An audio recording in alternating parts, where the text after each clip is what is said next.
Yeah, yo. Woke up in the morning and to God be the glory.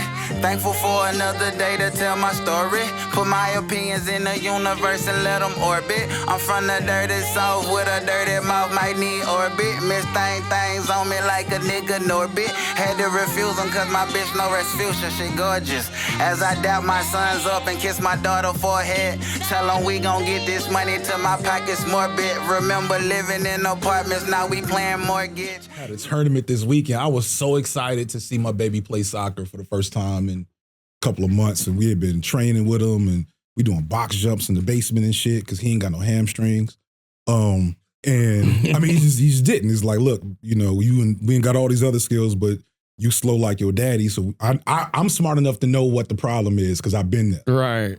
So, you know, we did all that, and they fucked around and put us in a tournament against teams that were like skill level above us, which in soccer, that's a night and day. Yeah, it's night and day. It's like baseball. Like if the team is that, man, I done played so many baseball tournaments where it's like our team didn't realize we was mid-tier teams until we got into them top-tier games. Right. And nigga beat us 21-0. Like they played. Yes, in baseball. Yeah. Like the lead hitter is hitting home runs. It's like, oh shit, we fucked up. Exactly. Cause we only got like 2 niggas on our team that can consistently hit a home run. These niggas come out first pitch, bing, like, oh damn, it's gonna be a long day. Y'all best pitcher hitting 75 miles an hour. You feel me? Like, they really AAU balling. And then it's like, this when you realize you playing a different caliber of team because these niggas coming from the country. So all these niggas big as hell. Like, they ain't never been to no gym. They been on a farm. And Georgia's randomly like a super baseball state. So this when I was in North Carolina. I was playing majority of baseball. When I moved to Georgia, I tried out, I made the team, but then I realized like the coach had been coaching all these kids so he wouldn't start me regardless. And I was like, okay, fuck this. I should have stuck with it because I was really good. Because I never had, like even in middle school, I was all county. I was already on the high school team, but then we moved. Would at least got some free college. Oh yeah, for sure, easily. Yeah, I know for sure I was decent enough to get a scholarship. Yeah, well, not me. We'll see about this boy though. We'll see if we can see you these box jumps. It was zero athletics on your side? No, it's just me. That's what's wild. My older brother was an all-world running back. He was on like 5'6", 5'7". It's just you. And so, but he was like, on that work done shit. My sister literally is a head coach for a top-tier track team in college right now and like held records in Illinois for like 20 years on the hurdles and shit. And then, I was really good at video games. You know what I'm saying? I was on all the teams, but, I shunned at Tekken. Yeah. I was really good at Tekken in the community. Now, my name rings bells. Yeah. But hey, you gotta know your strengths though, bro. And that's the thing, we can transition when we get to the manosphere shit. Like that's the thing I think if niggas understand early on, we'd have a lot less problems. That every shoe don't fit, you find the one that fits you and you do that. So my son that's in 6th grade, like his older brother, he into athletics, but he more of a track and field. He like individual sports because like team sports just to him it just don't make sense. That's my youngest, yeah. But my middle son, he in 6th grade and he like, man, I'm trying to be an architect, but for the time being, I'm rocking with these video games heavily. It's a whole different style. We be recording, he be up there raging and all type of shit. Like, I don't understand video game culture. I couldn't scream like that when I was growing up. Yeah, it's weird because I do, and I know it enough to know the modern video game culture don't got shit to do with me or anything I want to do now. Like, I just started this year. I tried doing game streaming last year a little bit, and I don't like it that much because I actually like playing video games, but the kids and the people that consume video game content, they want like a show. You know what I'm saying? They want you to scream and react and emote and talk through it. And me, I'm trying to like pay attention to the game and I'm trying to enjoy the game. And so my shit is just not entertaining. Yeah, I'm just literally watching this nigga play. Literally watching this nigga play video games and if I like a game, I don't want to have to turn on the camera to play it. I want to play the game because I like that shit. Yeah. And then stop when I got to do something. And I don't have these streamers be doing, 4-5 hours sets of streaming. And like, if I get 3 hours, it's a what's the word? A marathon for me. My back start hurting sitting in that shit. I need to lay down. You know what I'm saying? Yeah, for sure. Yeah, I'm a story mode. I don't play no online games. I don't do none of that. I've never online game ever. Yeah. I mean, all you missing is being called the N-word. I'm pretty sure. And motherfuckers with 14-year-olds that's been playing the game since they were 6, that have like muscle memory to do all the things that win the game. And, I get it. That's a skill set. I've been around pro gamers. I went to Evo, which is like the fighting game Super Bowl, 2024. And like being in there around them, I was like, oh, this really is different. That's when you realized you was just an average. I was a nigga good at games. Yeah. These are pro games. The same way we was just talking about soccer. Like I've been playing Tekken since 1996. It's like literally I'm one of the oldest niggas in the world playing Tekken. Yeah. And there's this guy that's only played one game his whole YouTube career, and I could not beat him. He started playing Tekken like a month before, and just the way I'm gonna say it's Spectrum adjacent, which I am Spectrum adjacent skill sets. The way he's able to engage with that game and like process things and react is shit I had to do, had work on since I was 13 years old. Yeah, and I could not beat this dude. That's the difference. Yeah. So my son got to this one. I knew I was like, I'm out of gaming. It was like me and him always kind of bonded like playing the game, and then it just gets to a point where I can't beat him and shit no more. And it's like that shit is frustrating, bro. Because then he's a shit talker too. Like, you thought you was gonna win. Like, bro, I would put you on punishment, nigga. Right. Give me the plug. Yeah, I'll tell you to go to your room. Like, I don't know what the fuck you think this is. I'm cutting the internet off to this shit. Yeah, I can do all that shit from the phone. I can cut the internet. Oh, I don't know what happened. But now, like, he like a real shit talker. Like, and Tekken is my shit, Street Fighter, and Mortal Kombat. So, like, we always play combat games. Yeah. The only game we play together, like, that's not competitive is Skate. Because they got, like, the new Skate is early access. Yeah. So we be like, we'll take turns. Yeah, we'll just do different shit. You know what I'm saying? But I don't even play with him in the game no more. I'm just like, bro, I'm not finna play you. I'm finna lose. And it's like, that shit not fun. Yeah, well. I'm not taking 10 L's back to back. Like, I'm not doing that. You feel me? And then it's my child. So it's like me looking at myself with my own ass. All right, nigga. I'm straight on that. You know what I'm saying? Yeah, thankfully I don't. My youngest, he a true gamer. Like, he's a hipster. He plays retro games. Like, I had to that's cool. Go with him and like work with him to find emulators to play Metroid and Mega Man and shit. So he don't really like competitive games that much. He likes specific types of games. My oldest, a word to the soccer, he's a little bit more on the jock spectrum. So he's just playing Fortnite and Minecraft. Yeah. And I tried to get both of them in Tekken, but I can't turn it off. And I refuse to, no shade, be in your position. So like, you're going to either learn how to beat me or you're going to catch these L's every time you play daddy. Yeah, bro. And it's so fun. It's so fun playing with him when I first get a game. Because this one I know I can beat him. Right.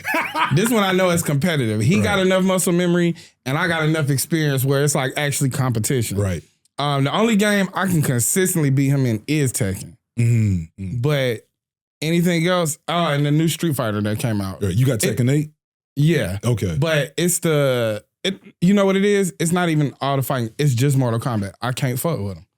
And that shit hurts me because it's like, I played the original Mortal Kombat, bro. Yeah, the games change every time. But Mortal Kombat is at the bottom of the food chain. So really what you do is you switch it up to a different argument. Like, son, I think it's great that you've mastered this very basic. Yeah. When you're ready to upgrade to the more elite, he'll flip that on me. Like, okay, I mean, you can't. He's smart like that. He'll be like, I mean, if you can't beat me, you could just say you want to play another game. Am I lying? Bro, like a full blown shit talker. Like, and we kind of got like a loose policy at the crib around like vulgar language and stuff like that. Mm-hmm.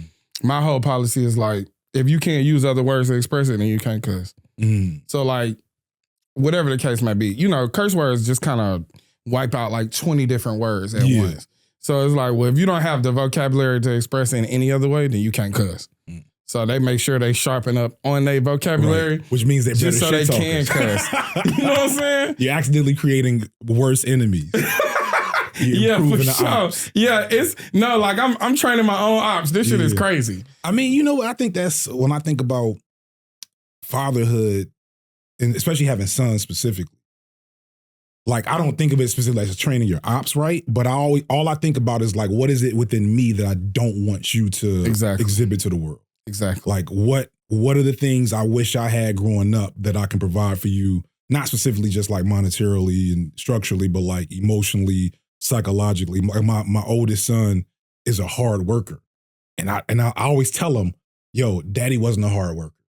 Like the way you came home and immediately got to your books, I never did. Yeah, for sure. And part of it is he doesn't have like, school was easy for him. And school's never been easy for him. He has ADHD and we didn't get him like diagnosed and all that till later, probably because it's COVID, you know what I'm saying? And so he kind of like had to deal with struggling in school for a little bit. And he's at a school where it's competitive and like, the cool kids are A students at his school. Yeah, you know that's hard. It ain't right. So he can't act out and like do some other shit to get social status. No, he got to get his grades up. And so like he developed work ethic off that. And I was like, hey, let's go. That's tight. I love it. That's tight. You know what I'm saying? Yeah, I rock with that. Yeah. So. Yeah, because I think environmental changes for my children is big for me. I was really influenced by my environment. Yeah. I think more than anything, there's an ease to like allow them to be creative where that shit wasn't celebrated in my home at all. Yeah. My home was very like old school traditional, go get a job, go get it. You know, got to be out the house by 18. You got to be out the house by 18, all that type of shit. Yeah. Whereas like I tell my kids all the time, like, bro, if y'all wanted to stay here, y'all could. You can't just not do shit. Right. And like, I wouldn't even ask you to help pay bills or nothing like that. It's you just gotta like, be active. Figure something out. You know what I'm saying? Buy your own car. Like if you want to work towards something like that.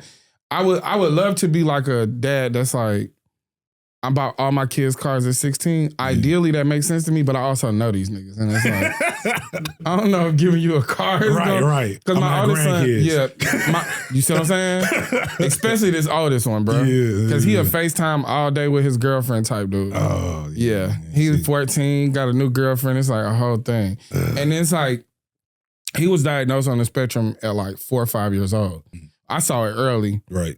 And I think that's another thing too that we don't have like them holdups our parents had. Like I made a joke on some other podcast this week because somebody was asking me about my work, et cetera, and I was like, look, I come from a long line of undiagnosed autistic men.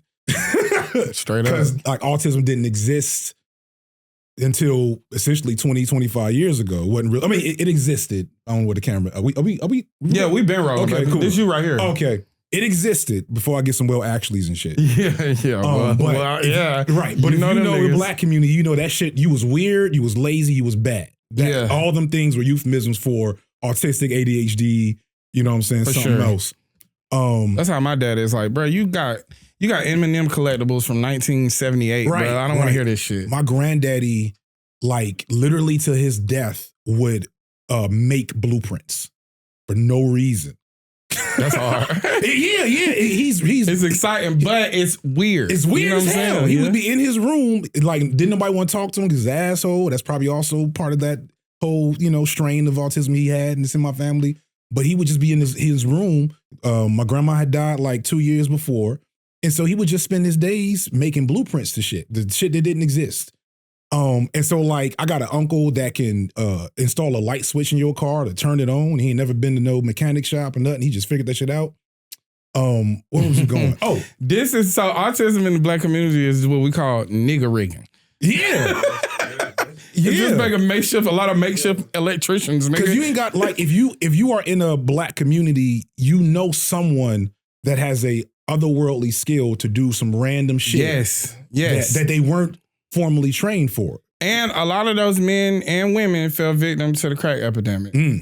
We talk about this a lot where the most skilled tradesmen, like the people who would have been like pillars of the community as far as skilled trades, which would have like helped circulate a lot of black money, fell victim to. Yeah. Yeah, because niggas like to party. And it's like, we ain't know that was the drug we ain't gonna be able to bounce back from. Right. Niggas was like, there's a whole lot of, a lot of our legends was blowing coke their whole careers, but they just happened to be able to do a line. Drug addiction is cool if you have like a skill. Like drug use is cool until it becomes addiction. Then the reason why I say it's like it's not ever cool like addiction, right? But right. I'm saying like it's something people can overlook if you have an entertaining skill set. Right, like that they can access and utilize. Exactly. So, like, if you play a guitar real good, nigga, do some heroin. Like, no big deal. Blow that line right. Yeah, shoot that up right before we on in 5. You know what I'm saying? Ray Charles, Ray Charles is clearly on dope, and niggas is like, but that piano game, right. You know what I'm saying? Can't nobody do it like him. Yeah. So we did our Black History Month spotlight, and we was talking about like Tina Bell, Rosetta Tharpe. You familiar with Tina Bell and Bam Bam? So she's basically the pioneer of grunge music. And she took Kurt Cobain on the road with her early before anybody knew who he was. And he basically took that, I wouldn't say still, but was inspired. Because throughout his career, he's always been inspired by Black artists, but they made him the face of it. Yeah. Which is why he was always so rebellious against, because, I mean, He also, it seemed like why he hated it. That makes a lot of sense. Because Kurt Cobain hated being famous. That was part of his depression and addiction, et cetera. Which I get. We can get into like the nature of neo-fame that we're dealing with. Yeah. You know what I'm saying? I like to call them, it's like the gotcha stoppo, where it's niggas just constantly looking for a reason to cancel you. Yeah, it's they got 100,000, 200,000 tweets. You can't count Instagram posts, but they got a lot of them. No responses, but they there. Yeah. And they have a lot of opinions. And like, I try to look for good criticism. You know what I'm saying? Same. I've popped up on like, if every once in a while you get a call out video that comes to your attention. I'm like, oh, this nigga kind of got me. Real talk. This is a good point. And so I'll like hit them up like, yo, can we talk? I want to explore this thing you said. You know what I'm saying? And if it's cool, I'll give them some love on the algorithm. But most of it is people vague posting, people in their feelings about something you said that, hit them directly in their shit, and they don't really have a real response to it. So they join the anti-fandom. Yeah. And it's a weird thing because we're not actually famous. Like, you ain't coming here with a bunch of security. You know what I'm saying? I came here by myself. Right. And then we don't have, I don't know about your whole management. We ain't got to get into all your management shit, but like, I don't have no publicists. You know what I'm saying? I don't have a publicist. I just got somebody to handle my shit. Right. You know what I'm saying? Like, make sure bookers book. Right. Money is paid. Money, all the, like the admin shit. Yeah. And like, reach out on your behalf type stuff. Like, right. They can get in, like, people that's been in this game, especially like my manager's been in podcasting for 15 years. Wow. So she's been managing podcasts for 15 years.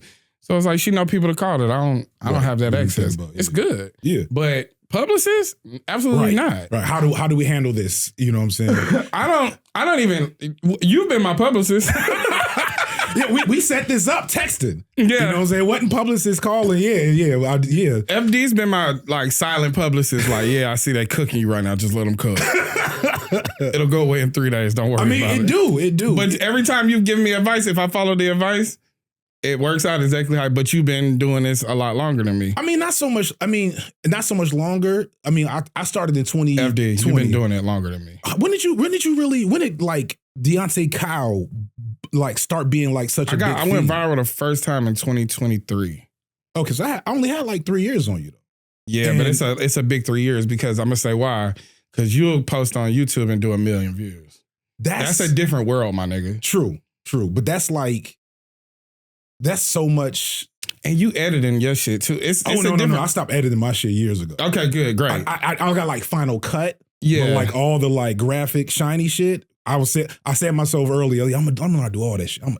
Brother, like, that's the main reason why I don't do video essays. Because I feel like certain topics I could really kill a 45-minute hour video essay. You could. But I'm like the editing, bro. But I got an editor. It's not even, so you do have to have a vision though.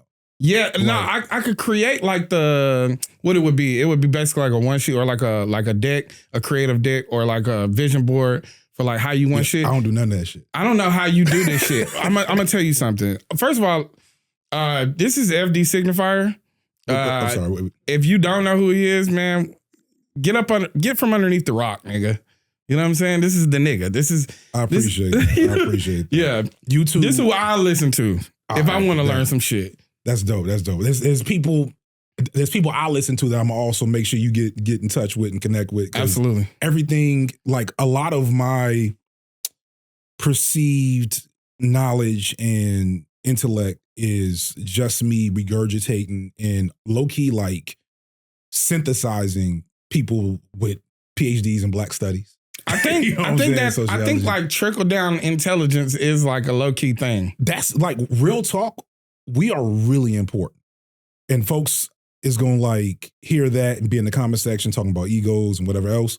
But like you having the blow up you like have had with Rest of the Earth and you guru in front of you is legitimately like, I'm not going to say, I don't use the word revolutionary lightly because the people above me will, you know, pull my coat. Saying like, nigga, you talking a little too crazy. But it is something to say that the shit you be on overall in your content getting popular amongst Black people is big, because that type of like knowledge and like perspective on anti-capitalism and radical thought has been systematically taken out of Black pop culture. Absolutely. You know what I'm saying? Our radicals in Black pop culture, no shade, and we're gonna keep it shade free, are very compromised.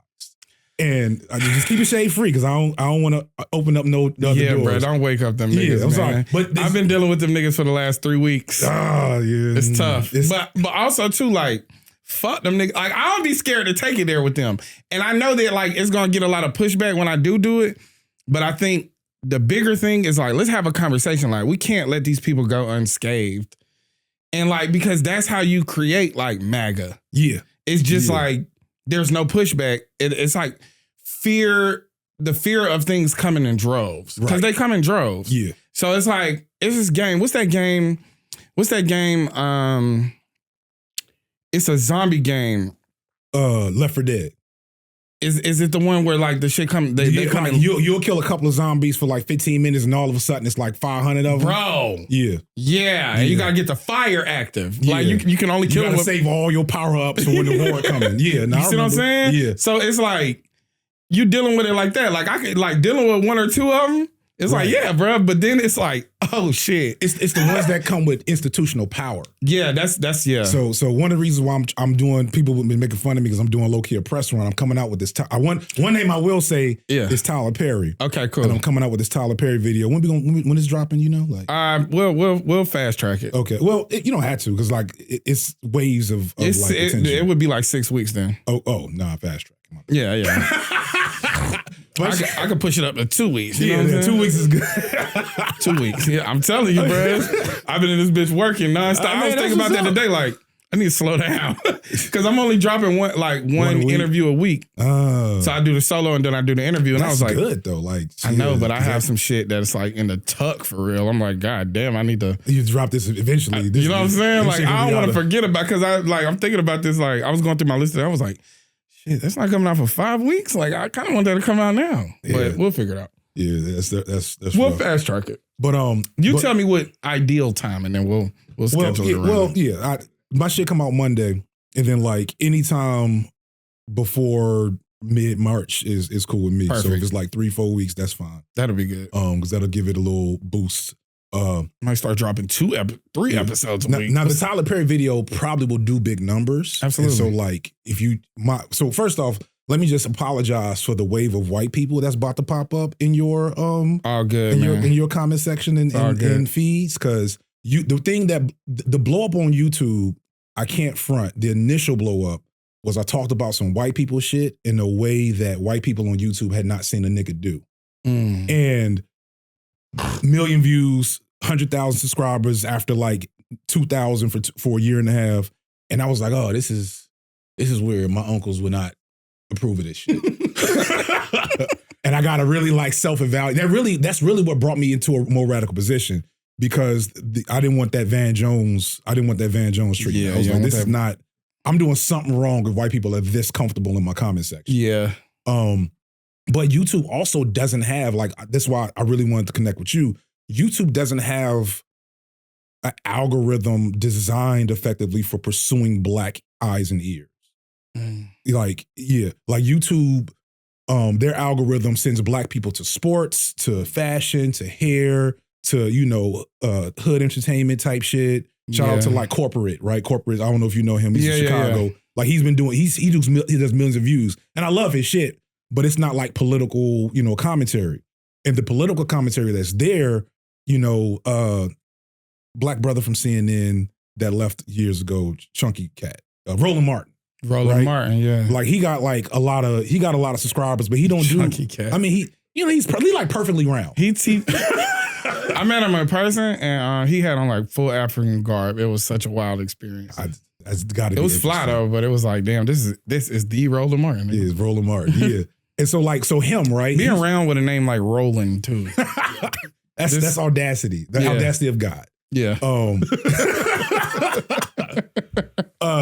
So like he's got, I probably got 1 million subscribers, right? But his videos ain't gonna do but 10, 20, 30K on average. They ain't doing like big numbers. That's what I've had to let go of the comparison. Yeah. Because I'm like, my podcast is way better than these people that get 250K views. Yeah. But it's like, you scaring away.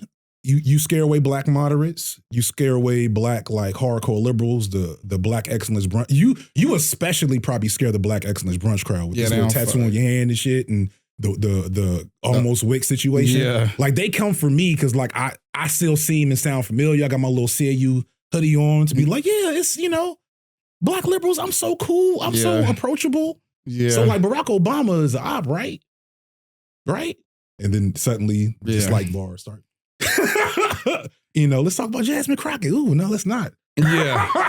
Hey, man, I think for me, I'm okay with being on an island with some of my thoughts. But I'm also, to your point earlier, it's like, I need an articulable disagreement. I don't need you just to not like what I said. Yeah. Because that doesn't help me. Right. I also always will say, I'm not above. I would actually prefer the criticism. What I had an article come out about me today, and a big part of the article, the part she made a big focal point, was that being wrong gives me an opportunity to learn. That's like something I really embrace because I do want to. I don't want to feel like I'm perfect in politics. I don't want to feel like I'm perfect in my talking points. I want to feel like I still have more to learn, and I do. But I'm always seeking out. So like when I come across your page, then I come across Lil Bill, and like that's like a perfect space for me to operate in because it's hip hop and politics. Yeah. And then they're like melding, like you know what I'm saying? And then I listened to like this dude, Professor Zhang, and he's like a college professor, but he's very like non-biased in his discussions about information. He's giving you information and he's breaking down like each layer of information. And I like long form talking because I don't want a quick to the point thing. I want to like, let's go. Details. Let's go through it. You want to be able to have the true knowledge is you can teach it. Yes. You know what I'm saying? That's why like making content, I stopped my PhD when I went viral, Loki. You know what I'm saying? I was ABD. I was getting ready to start my dissertation proposal and shit. I went viral and I was like, I'm good. I'll make this money over here. You know what I'm saying? I don't really want to be a college professor writing papers that ain't nobody gonna read except other college professors for the rest of my life if I can do this shit and reach the people. But like I've learned more. I've become more effective in like my knowledge attainment and communication since saying I'm gonna have to do an hour-long video on this now. Yes. And so now I gotta know how to express it. I gotta know more details. I can't just be reading something just enough to pass a test, to finish a paper, you know what I'm saying, to discuss in class. It's a whole different thing. And going back to the point I was making about like Black politics on YouTube, it's real, like, I didn't see it when I first started it, but like once I started and like was floundering and trying to figure out what the fuck is going on, I was like, yo, there's very few Black men The black feminists were there. Shout out to Khadijah Mbo, Julesy, T Noir, even Kim Foster. Like they all had 100,000 subscribers. They had their communities, etc. And they all do video essays and stuff like that as well? They do like a mixture of different versions of it, but essentially, yeah, video essays. Are you familiar with Deja Sade? Yeah. Deja Sade is another homie. Yeah. She came later though. She came like she flipped me on my head. I was like, Jesus Christ. Yeah. And so like, if it wasn't for Khadijah and Bo shout out, the algorithm probably wouldn't have figured out what I was doing because the algorithm was sending me to manosphere niggas. And it was coming to my comment section, eating me up like what about black women? I'm like, I don't know why we even talking about this. I was talking about coming to America, bro. Like, I don't know how we got there. What about black women is like the weakest deflection to a compliment? Yo, I always tell these niggas like, yo, if your son said that to you, wouldn't you be disappointed? Nothing hits like home cooking. And HelloFresh makes it easy to do more of it this year with recipes that feel good, taste delicious, night after night. Listen, y'all know I love good food, but I do not love figuring out what to cook every single day. And HelloFresh really takes the pressure off. It makes dinner feel intentional instead of stressful. And with 3 kids to feed, I'm not trying to walk into that kitchen with no stress. There's something about cooking at home that just feels grounding. Whether it's a busy weeknight or you got people over, HelloFresh makes it simple and actually enjoyable. They have more than 100 recipes every week, and I'm talking cuisines from around the world. So you're not stuck eating the same thing over and over. And right now, especially when it's cold and you just want something comforting, they've got options that really hit. And the portions, bigger, so everybody eats. One thing I really appreciate is that they have more than 35 high-protein recipes every week, including new Mediterranean and GLP-1 friendly options. And the ingredients, wholesome. Sustainably sourced seafood, 100% antibiotic and hormone-free chicken. You're eating real food, period. They now have 3 times the seafood with no upcharge. And you can even level up with grass-fed ribeye steaks if you're trying to impress somebody or just treat yourself. And another thing I really love is that they use seasonal produce like pears, apple, asparagus, so the meals feel fresh and intentional. Because when dinner tastes this good, nothing hits like home cooking. I actually use HelloFresh, and I wouldn't tell y'all about it if I didn't like it. It's one of those things that just makes my life easier. Go to HelloFresh.com/grits10FM to get 10 free meals plus a free Zwilling Knife. That's $144.99 value on your 3rd box. Offer valid while supplies last. Free meals applied as discount on first box. New subscribers only. Varies by plan. Okay, you got how many kids? I got 2. 2 is enough. 2 is enough Yeah. for the example. If kid A comes to you and you like getting on kid A, like, look, this behavior is not conductive of like being a better person. Like, this is not how I raised you. And he's like, but kid B did this. And it's like, nigga, I'm talking about you. Fuck him. I'm not talking about kid B. Yeah. So like when I'm talking to men, it's like, but what about women? It's like, are there women present? Right. Nigga, I'm talking to you. The black manosphere, the manosphere niggas in general, the whole red pill. They scare me a little bit. They don't scare me, but scare how? Scare me sadly or sadly. Yeah. Like ironically, I'm scared of them because it's like, how did you end up like this? And like, what's the reverse engineering of this? Because the thing is like, you hate the thing you biologically want to pursue. Yeah.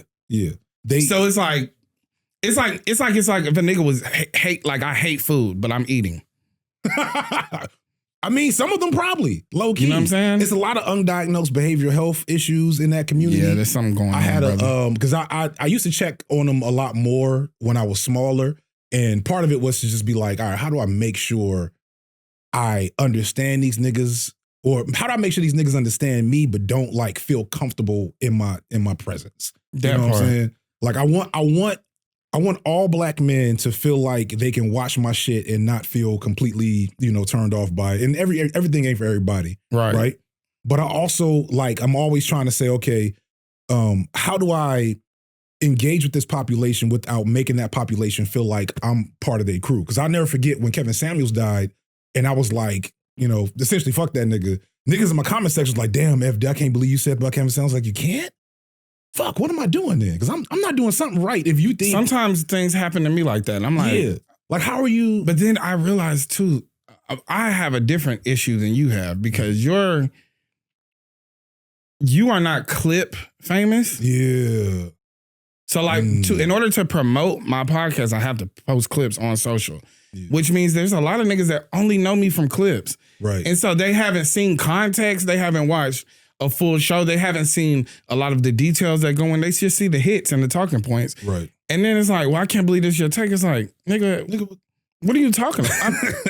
Do you watch my take me? from the beginning, but then I realized like, oh, you've never seen the show. Right. So you ain't even seen a bunch of clips. Yeah. And you think you have an idea about who I am in a 3-minute clip. Yeah. This is a 2-hour show. Yeah. You miss so much. Yeah. Similarly. But what throws me though is like niggas will watch an hour-long video of me. One of my favorite like early videos, I was talking about Baby Boy. And like how people sleep on how Baby Boy is like one of the most important pieces of media for black men of our like generation ever made. And they think it's just Jody walking around being a fuckboy. It's like, yo, this boy is going through so much shit and the world is putting so much message towards him and he's expressing so many things and y'all missing it. This nigga's a prostitute. And like people are just being like, yeah, that's cool. And I'm like, no, this is deep. And so it's like, and I compared that to their eyes of watching God in the video. So I'm comparing it to this seminal black feminist text. And then like a week later, it's like, I can't believe you simping for black women like this. I'm like, what? Why would you even like be interested in what I have to say if that's like your standpoint? But one thing I also noticed from that experience, and even like going back to Kevin Samuels and why he was able to blow up the way he was, is that especially on YouTube, and again, like the Instagram land is more fertile. There's so few black images, so few images of straight black men of an intellectual disposition for men to like engage with, that they'll take whoever they. Yeah.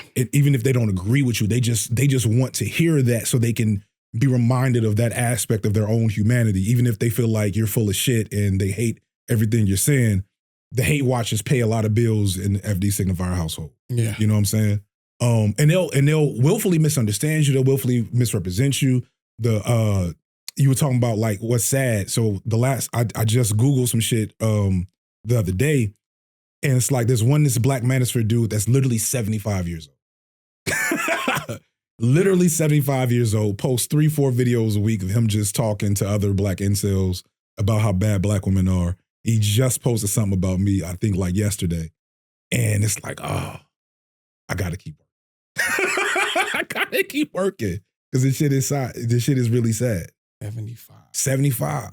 So the question becomes, what happened in that man's life between 1975 and 1995 that solidified him into being a Black Manosphere talking head into his literal septuagenarian years? Yeah, this is an elder, bro. Right, this is an elder. But not only that, you're an elderly content creator. This ain't even your bag right here. Yeah. But he found, I think it's important. Everybody needs to find community in a space that works for them. And the community space, even if it is toxic, it is a community. Right. And I think there's a desperation. This is like a quiet desperation within everybody that exists in like this internet age of really connecting with people. Mm-hmm. And I think sometimes it's like if I have to settle for a virtual connection, right, then I'm gonna make the most out of this, which leads to like a lot of echo chambers of thought and like feedback loops of thought. And people get sucked in and they lose track with not just reality, but like normal shit a lot. Yeah. That happens in every political spectrum, including the left. You said earlier, like what is to be done, and like the thing that I'm most proud of, folks try to act like me and you have all black women fan bases. And I regularly show my metrics that shows my shit is 75% men, 70% men at the lowest. Yeah. And you can tell it's black men because you can look at the comment section. Yeah. Unless I make a video about like wrestling or some shit. Yeah. It gets a little different. But yeah, I'm pretty well balanced between men and women. It is more men, but it's like not significant. It's like 55 or 60. Yeah, but they'll act like it's all black women. Well, because it's easier to call you a simp. Yeah. It's easier to say that you like pandering. You see what I'm saying? And like the pandering thing to me is just like, it's just lazy. It's like, pandering to what? Like, I'm not supposed to like my mom? Because then that's where we're going to get to. I'm not supposed to like the mother of my children. I'm not. I got a daughter. When I want to hate her too. So at every stage of life, you want me to hate women? It's just weird. These niggas, them, but because some of these niggas do hate their mom, and they hate their children too. They hate their sisters. They hate their partners if they have them, and that's what you said. Sad, scary. That is the scary thing. It is because they have to raise these kids, right? And one of these kids might date my son. And I was like, all right, son, I'm gonna tell you what you're dealing with right now. You're dealing with manosphere child. A red pill child. Red pill second generation. Yeah. I'm curious I know you grew up in Chicago. You grew up Chicago suburbs. Yeah, south suburbs, which is Calumet City. Chicago suburbs are, I'm not about to do the whole like, no, my suburbs, but South Chicago suburbs are not necessarily like how you would imagine Fayetteville out here. Algale Gardens, which is where Barack Obama started his political career, one of the hardest, roughest areas of the city, was like 10 minutes away from me in one direction. Harvey, which is where Lupe Fiasco grew up, it was 10 minutes away in a different direction. So it wasn't like I didn't have access to a certain Black aesthetic and energy, but I also, didn't worry about things that I've heard niggas talk about in their experiences. When I got to college, I had like not a rude awakening, but I had to be like, oh, I was actually way more privileged than I thought. Yeah. My bad, y'all. I was faking the funk. I thought I was with y'all. I'm clearly not. How can I support? That's real. Yeah. So you're you're in college when you start content creation? No. Well, I mean, low key, I guess I did. I was just talking to my man Red right here. Like, we did radio shows at Clark. You know what I'm saying? And I've always been in media. And then I got halfway close to being successful in like radio and the music industry. And then realized pretty instantly that I wasn't built for that type of environment. Like, I just didn't have the energy.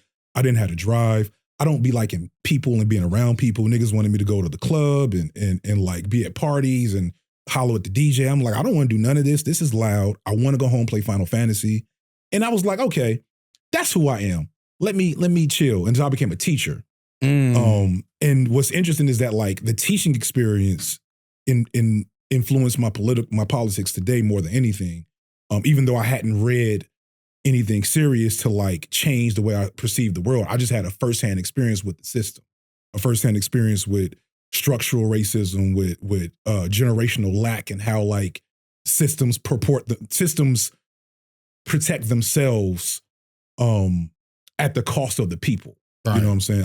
I was in the Fulton County Juvenile Court for years, and like I'll never forget probably the moment that really broke my spirit in terms of like believing in the structure of America and we need to get into the system and change. Like was I had this kid, so I had gangsters and hopefully not future killers walking through the hallways on a regular basis, juvenile court. I'm trying to keep them out of jail, do this. But every once in a while, you just had a kid that just needed support. He just needed help. He needed a hug. He needed an Xbox to keep him out the house or keep him in the house so he didn't get involved in the streets. And so this one kid was definitely out of place. He was just truant. And low key, he was just depressed. His aunt had got murdered. And that fucked him up because he was closer to his aunt than his own mom. His mom was on some weird religious shit, how some elders are. And he wasn't getting along. So he was just not going to school. He was just staying home and playing piano. Right. And so this boy comes to my office and I'm like, all right, listen, Mom, your son don't need to be here.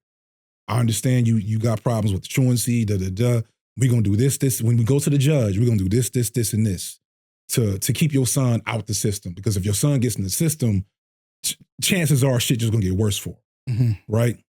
Mother was like, cool.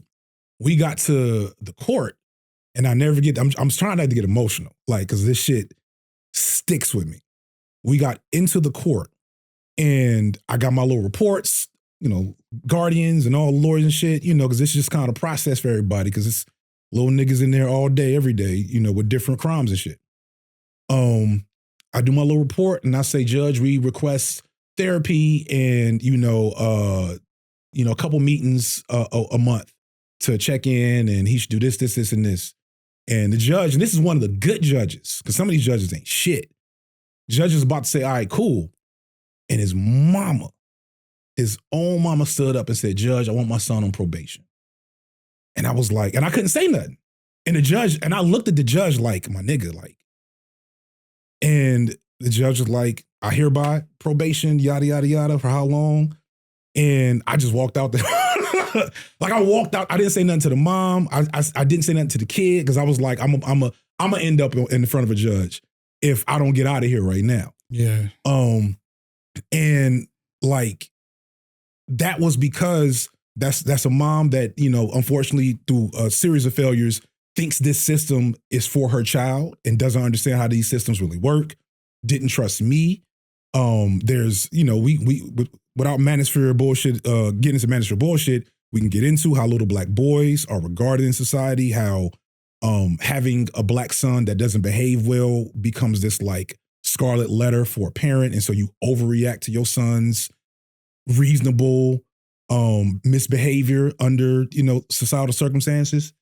And a judge that had to follow the rules, not in the interest of the child, but to protect the court. Because if he says, no, mom, I don't think your son needs probation, I'm going to abide by my better judgment, the judgment of the social work, et cetera. Then if he does get into a fight, you know what I'm saying, get his head crack somebody's head over some whatever, then the state gets sued. You know what I'm saying? Right. And so that is the structure of our society, especially for black people in general. And once I saw that, like that was 2018. I was out of there in a couple months. And then 3 years later, I was like, when viral went, I was like, you know what? If it means I get to check out of the program that I'm trying to subvert, we're gonna do that. You know? Yeah, I'm curious about that too, because oftentimes we get into these positions where we realize like, even if I am in this system, I can't change it. You actually, like a lot of people that try to quote unquote infiltrate systems or want to be the spook by the door, just get in and realize like, man, this shit is deep. This shit is broke. This shit is broken. Broken as fuck. And it's like, I will be blacklisted and exiled before this decides to make any changes. Yeah. You know, like experience that. Yeah. Yeah. Yeah. And that's a formative thing. But what it does do is pivot you into a place where you can get directly to people. Yeah. So like I said, for instance, like there's been a lot of your videos that I've watched, and it's very hard for me. There's a couple of like intangible things that have to be very present to keep people's attention in this day and time. Yeah. And I think that there's a charisma that has to be present. There's an obvious know-how that has to be present. But there's like these little intangible things like, do I like the tone of this person's voice? Yeah. Do I even want to, can I visibly like appreciate what's going on? This nigga's face bothered me enough. You know what I'm saying? Like, you know what I'm saying? Some people just got unlikable faces. Yeah. And I think, but also even the editing and the direction of it all, it just makes it make sense. But how you hit your points. The Charlie Kirk video is literally, bro, I have never sent a video to so many people. Appreciate I was that. like, nigga, watch. I was like, fuck everything else you doing. Watch this. Appreciate that. And it was just like, bro, that shit was brilliant. Thank you. And Thank you. It often what people say to me, I'm going to say to you, it put into words what I had been thinking already. I just couldn't articulate it. Yeah. And the fact of like, stick on one subject for an hour plus, and so we can break down every facet of this subject because it's a very layered thing. Mm-hmm. Man, bro, that shit was brilliant, nigga. Like thank you. Yeah, man. What's crazy? You should got nominated for something. It's funny. I tried to get a what these shit's called? A Webby? Somebody reached out to me maybe a year before last for 2024 Webby for my Kendrick Drake video, and I ain't win that shit. And I was like, all right. Yeah, I don't want no more motherfucking award. I ain't gonna hold you. Same though. Yeah. Somebody from the NAACP reached out with like, please submit for this award. And then I submitted it, and they ain't even. You gotta pay like a couple of $100. And I was cool with that at the time. I was like, you know what, this is NAACP. This is a big thing. And then not only did I submit, they didn't even nominate me. I'm like, nigga, I was like, nigga, fuck y'all niggas. And they came back last year like, hey, you should submit for it. I'm like, I'm straight, I don't care nothing about y'all awards to begin with. It'd have been nice to hold up a statue, but like, it'd been nice to just be in the room. I ain't about to trick off a couple of $100. Y'all ain't gonna nominate a nigga, but I know my shit was better than everybody else's. I looked at the people I was like, really? Yeah. These niggas? Right. And I hate, you know what I'm saying? Because individually, they all do great work. Right. Podcasting and impact on the culture, advancement of colored people, nigga. Yeah. These niggas. But that goes back to It was the Black Excellent. It's a Black Excellent brunch crew, nigga. Shout out to Think Peace Tribe, who's also on Instagram. I think they're Think Peace Tribe on Instagram. That's they did a short film. They go to Morehouse. They did a short film, The Black Excellence Brunch, which is like just a 15-minute Atlanta bullshit hookah lounge brunch. The idea, I think we both understand being here in Atlanta. Yeah. So I always want to give props to the origins of that term. Yeah. But it so perfectly encapsulates. It's so great. Like this kind of faction of Black folks that these are people, right? I still got on my paraphernalia. I'm still repping the set, right? But I've also been around these motherfuckers for the last 20 years, and I've heard them talk about niggas with tattoos on their hands in ways that make me uncomfortable. Listen, bro, I know I'm in bad company sometimes. When niggas be like, so where'd you go to school? And I'd be like, I didn't. And they'd be like, why not? Niggas go, oh shit! And you can hear them, you can see the credit score in it's the items that the item go up to. It's like communicating with the Black Excellence brunch gods. Like, he's not one of us. This nigga's not quite worthy. He's not worthy of respect. They can only get a certain percentage of resources, respect, and accolades. I'll have him come talk to the youth. Right. No NAACP reward for this Negro. At-risk niggas only. Right. You can talk to you can do scared straight, my nigga. Yeah. You can't talk to our no Jack and Jill's brunches. No Jack and Jill's. You can't go speak at none of the colleges. Yeah. But also, it's like, I don't like y'all niggas neither. That's what's so funny. I fuck with them though, but it's like, but it's like the same way you judge me, I'm low key judging you. You just think that you in better judgment, right? And you're not in my eyes, but because I respect what you do, I don't like the classism of it all. It's real. Go finish. I know for a fact it's niggas with degrees that are also idiots. When the producers gotta start chiming in, nigga, Ferg usually sit here for 2 hours and don't say shit. So that struck a chord. But the thing is like, it's also like that it's not like I don't respect higher education. Right. I didn't see how it was applicable for me. None of the things that was represented in higher education I wanted to be. Right. And what I should have known more about creative programs. I just did. Right. So like, yeah, on the back end of this, I'm definitely going to college, so to speak, but I'm gonna go to film school. Right. Because that's what I'm interested in. But nigga wasn't telling me about film school. Yeah. When I told him I wanted structural failure. Yeah. When I told my counselor I wanted to be a cartoonist, she didn't say, well, a lot of like art is like marketing. Maybe you should go to school for like marketing and advertisement. And you could have a career doing that, but you can then you can work on your skill set at the same time. She was like, join the military. You know what my fucking counselor told me? There ain't no money in art. I said, oh, bitch. What kind of counseling in the sense? I quit then, I guess. Yeah, well, fuck school. That's trapping her. Bro, literally. No, listen. Literally. When she told me there's no money in art, so basically, like, you need to choose a better career. I was like, I'm finna sell drugs. Fuck this bitch. Like, fuck school. I was like, I'll get by. Cause like, I know my mom only cared about me graduating high school. And she was like, I can't set an expectation for you to go to college because I didn't go to college. Right. And she was like, it would be nice, but I also see you, know you. Yeah. Can you just get the diploma? So when you do decide to get your shit together, you don't gotta go get a GED. It'll be done. When you decide, okay, let me tighten the fuck up, you won't have to go through that big step. Right. So yeah, I graduated like a 1.8, bro. It ain't something to like call home about. But let's also analyze the framework that separates me from you. So obviously, like my mom highly educated, my dad was highly educated. So I was in the south suburbs of Chicago, and Chicago has a very distinct black middle petite bourgeois class. Mm-hmm. That's why the rappers out of Chicago are Lupe Fiasco, No Name, Kanye. You know what I'm saying?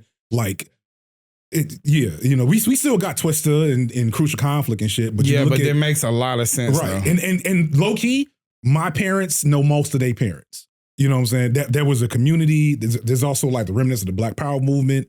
Whole bunch of shit, right? But the thing that I want to point out, and this is something I even saw in the south suburbs, is that I was a little boy because I was, again, autism spectrum adjacent, a little quiet, you know what I'm saying, a little passive, just wanted to watch. I wasn't trying to be the center of attention, so I was good. And so them teachers said, hey, if I would have came to them and said cartoonists, they'd have said, well, marketing. They'd have said, you should look into business then. You could still look into film. They gave me every option because they saw within me potential. Because you was good. Because I was good. These other little niggas though, y'all niggas better bounce this basketball. Y'all better get this GED. You get out of high school. Don't start no trouble, etc. And that has a ripple effect. That has a lasting ripple effect on how a lot of young black boys view the world. And there's a lot to that. There's so much to that is under engaged with, because the only shit that pops on the algorithm is 50-50 dating.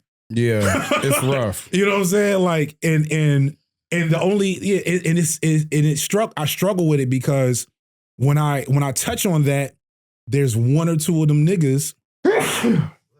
Thank you. I thought that shit coming from a mile away. Go ahead. When I touch on it, it does start to percolate certain conversations. And I'm like, yeah. And there's one nigga that says, yeah, but black women. I'm like, fuck, nigga, like.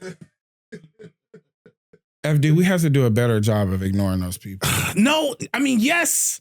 Because we get a lot of love too. I struggle with it too though. Yeah. I'm like, fuck you.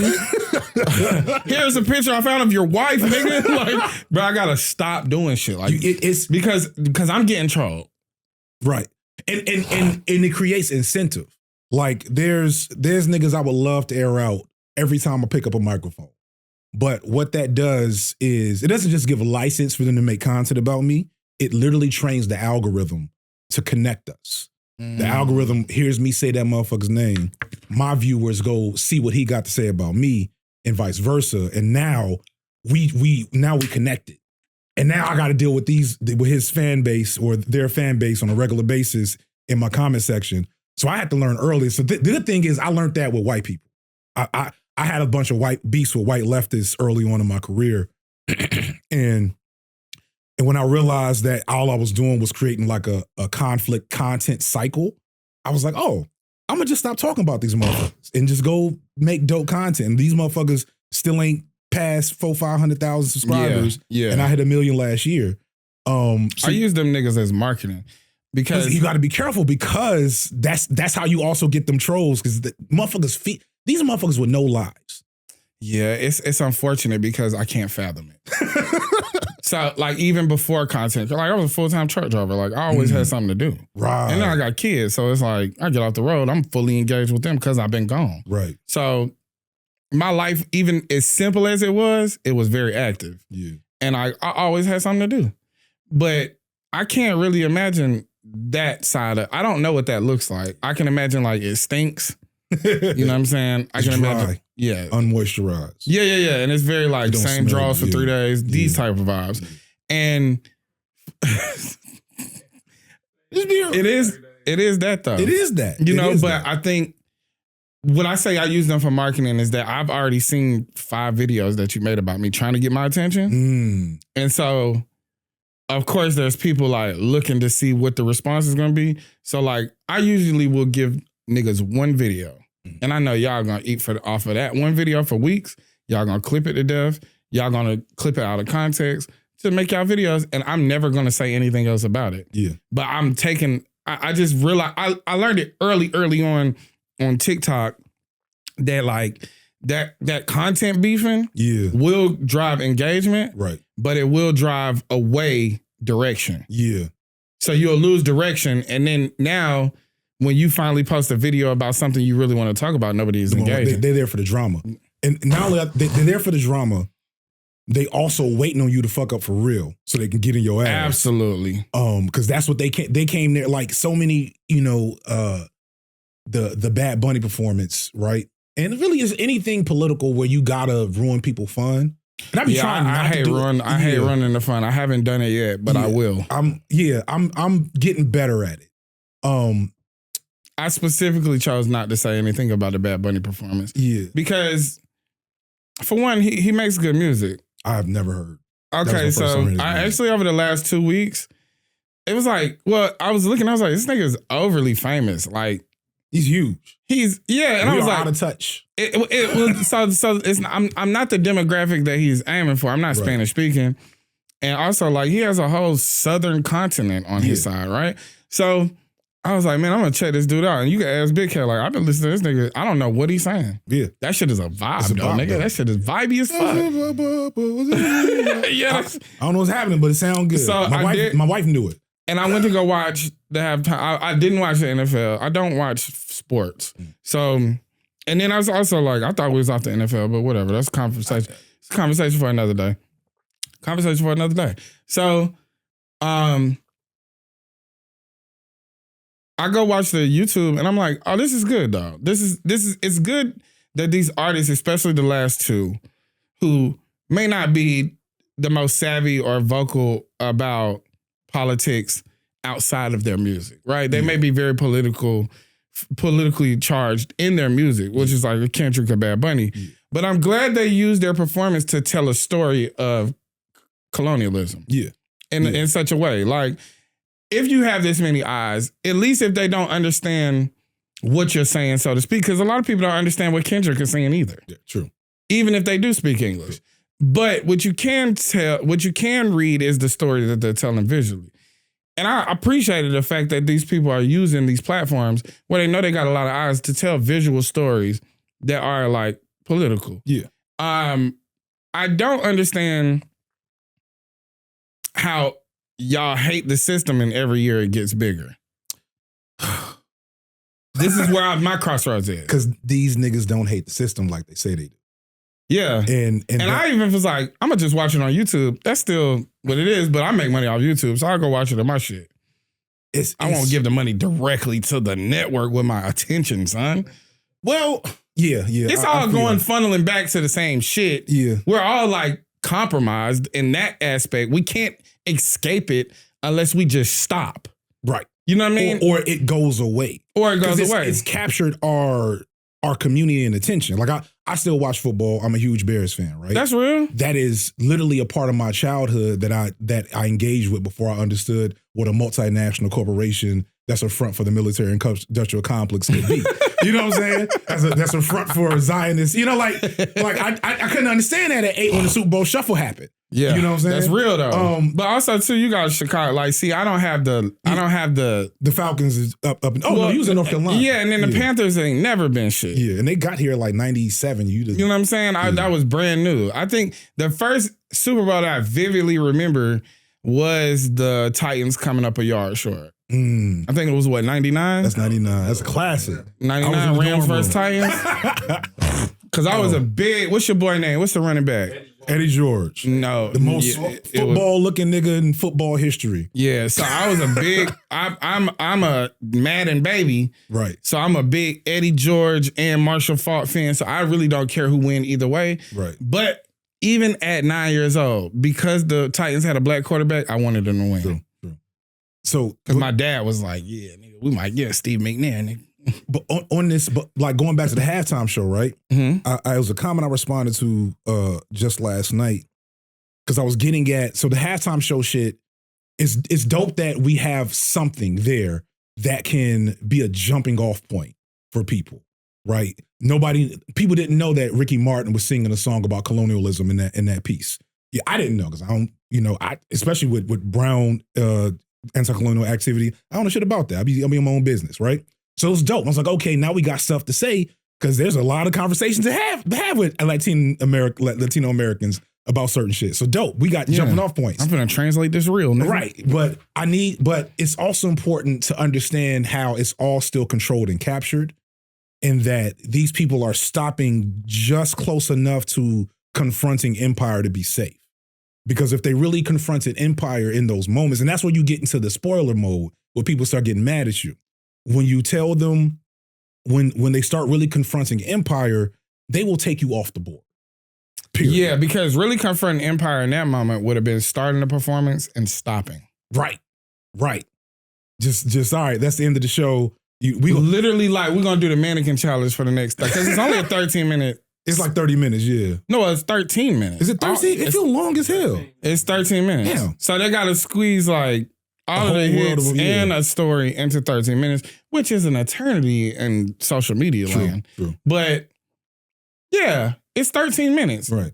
Imagine 2 minutes in, they just say, yeah, that's it. We done. You know, we stand with insert a multitude of people here. You got Sudan, you got Iran, we got stand Palestine, with the globe. The globe. We stand with niggas the in globe LA against right now. It was globalization. in San Francisco. You know what I'm saying? There's so many things they could have did. And so it doesn't happen. And that don't mean Bad Bunny's bad. Yeah, and that's also like a lot to expect out of entertainers who, right. You know, the fear of rebellion is this: I'm going to be the only one who does it. And so if we say, let's go on a general strike, and you the only one that don't show up to work, you the only one going to get fired. Yeah. And how embarrassing, how embarrassing is it to lose a job and then have to look for a job in an era, in a climate right, where black people are struggling to find employment. I got homies with advanced degrees that's been out of work for over a year. You see what I'm saying? That's embarrassing. Yeah. And it's also will make you conform. Yeah. Do you have to get in line? I have to, because it's like, well, these niggas that be talking all this shit ain't shit. Right.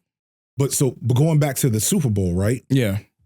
The comment, it was a comment about like me basically being like, look, I love that these things are happening, but we also have to have the perspective that these things are allowed to happen. Mm-hmm. And somebody was like, but we got somebody at the table, advocate. I was like, who we got? I was like, Jay-Z is not us at the table. He's just not. He's a billionaire. He's a billionaire. He doesn't represent our interests. He's been a millionaire for 20 plus years. Right. This nigga's not living the same life as us. Yeah, and then he was a rich street nigga. Right. This is a drug dealer. This is nigga. This is literally the most capitalist you can be. Exactly. So like expecting the way he moves to be in benefit of people and against Empire. When he made a song called Empire State of Mind is foolish. And that doesn't mean you have to dislike Jay-Z. That's top 5 dead alive rapper. Anybody that says otherwise is either too young or too stupid to understand. But that doesn't mean you have to abide by the political stance that he makes because he's a billionaire, and that you shouldn't engage with that internal paradox. The comments that piss me off the most is people that vague post about why they don't like you because you're too extreme, or you be going too deep. Because what that tells me is that you know exactly what I'm saying, and it bothers the shit out of you, but you don't know what to say back. So you just mad that I said it, which is ironic because them be the same niggas that be like, I'm entitled to my opinion though. I'm just saying though. And it's like, yeah, you're entitled to your opinion. It's wrong. Here's why. And this is what I go back to. Articulate the disagreement. And the other thing is this, is that I'm 35, bro. I've been like inundated with pop culture since I could remember. Right. I love it. Right. You know what I mean? And I love talking about it. I also am aware of what it is at this stage of my life. I do understand it's all bread and circus, like the bread and circus of it all. Yeah. I understand that Jay-Z doesn't have a connection to me personally, but he has a connection to me culturally. Right. So, and those things matter. You know what I mean? So, and it's valuable too, but we have to remain critical of it. We have to remain critical of it because we are talking about a class war too. Yes. And the way that the upper class controls the lower class is oftentimes through entertainment. What your video about Charlie Kirk spoke to is a cultural warfare.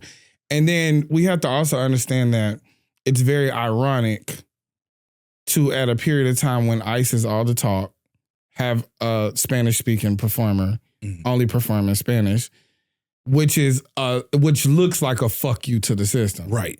But the system, it's called gestures. But it perpetuates it. The system paves the way for it, so it looks as if it's improving. It alleviates some of that steam. It's gonna be like if shit pop. A video was released today about a woman in Chicago that got shot 5 times by ICE. She survived, thankfully. But we feeling a little better right now. Well, yeah, and a little relief. And the bigger part of it is that the people who, you got different Browns that they get against. You got the terrorist Browns and you got the cartel Browns. And the cartel Browns were under attack, and the cartel Browns got to do the Super Bowl. That's the way that these niggas look at it. It's just like we're hip hop blacks. Right. Yeah. You got hip hop blacks and then you got brunch blacks. So, you know what I'm saying? Hip hop blacks something last year with Kendrick. The hip hop blacks got something last year. We're going to have... we're going to get the cartel Browns something. Tyler Creators next year. Oh. Yeah. We got to serve the bunch black. Yeah. We got something for the new Negroes. Yeah. And, Tyler the Creator performing next year would not be shocking. That's actually exactly what it's probably going to be. Damn, I'm mad that I be right. I hate being right early like that. I be telling niggas I'm never wrong. I'm just early. Yeah. Because I be seeing this shit. It wouldn't make sense. And y'all could do it too if you just allowed yourself to be critical of what you love. Niggas love shit and they want to keep that childlike joy in it. So how about this aspect of it, right? I like J. Cole's new album. And people was like, I thought you hated J. Cole. I was like, I've never said I hated him. You got to hate J. Cole. Everybody hates J. Cole. And I was like, I said, just because I was critical of him, I don't like how he handled the beef. Because I actually was cool with you walking away. Right. This seems like a very J. Cole thing to do, is be conflicted by a decision and then be like, but ultimately make the decision that leans on embarrassing, but is more so about him and having his own integrity. Right. I respect that shit. I loved that. I did. I don't like Port San Antonio. You can't. I'm way more gracious with Port Antonio than others, but I also. But you get it though. But I get why niggas is like, you're lame for that. It was lame. To me, it's like me and you in an argument right here on this block, and you be like, you know what? You got it, bro. And I'm gonna go on the next block and be like, man, I ought to beat that nigga ass. Like, what are you talking about, cuz? Right. You was right over there on the block. Right. You told him he got it. You told him he got it. Yeah. After you started it. But those are all facts. So this is the thing. But I fuck with him. Right. I've been a fan of this nigga. And so what I explained to this person is like, I can be critical of artists that I like. I'm not a stan like you niggas. Yes. So this nigga is not Jesus to me. This nigga's a human. He's not above criticism.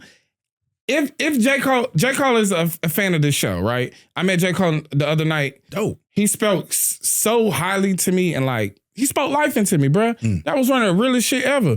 I'm pretty sure he's seen shit on my show. He like, I don't really like that. It didn't stop him from watching it.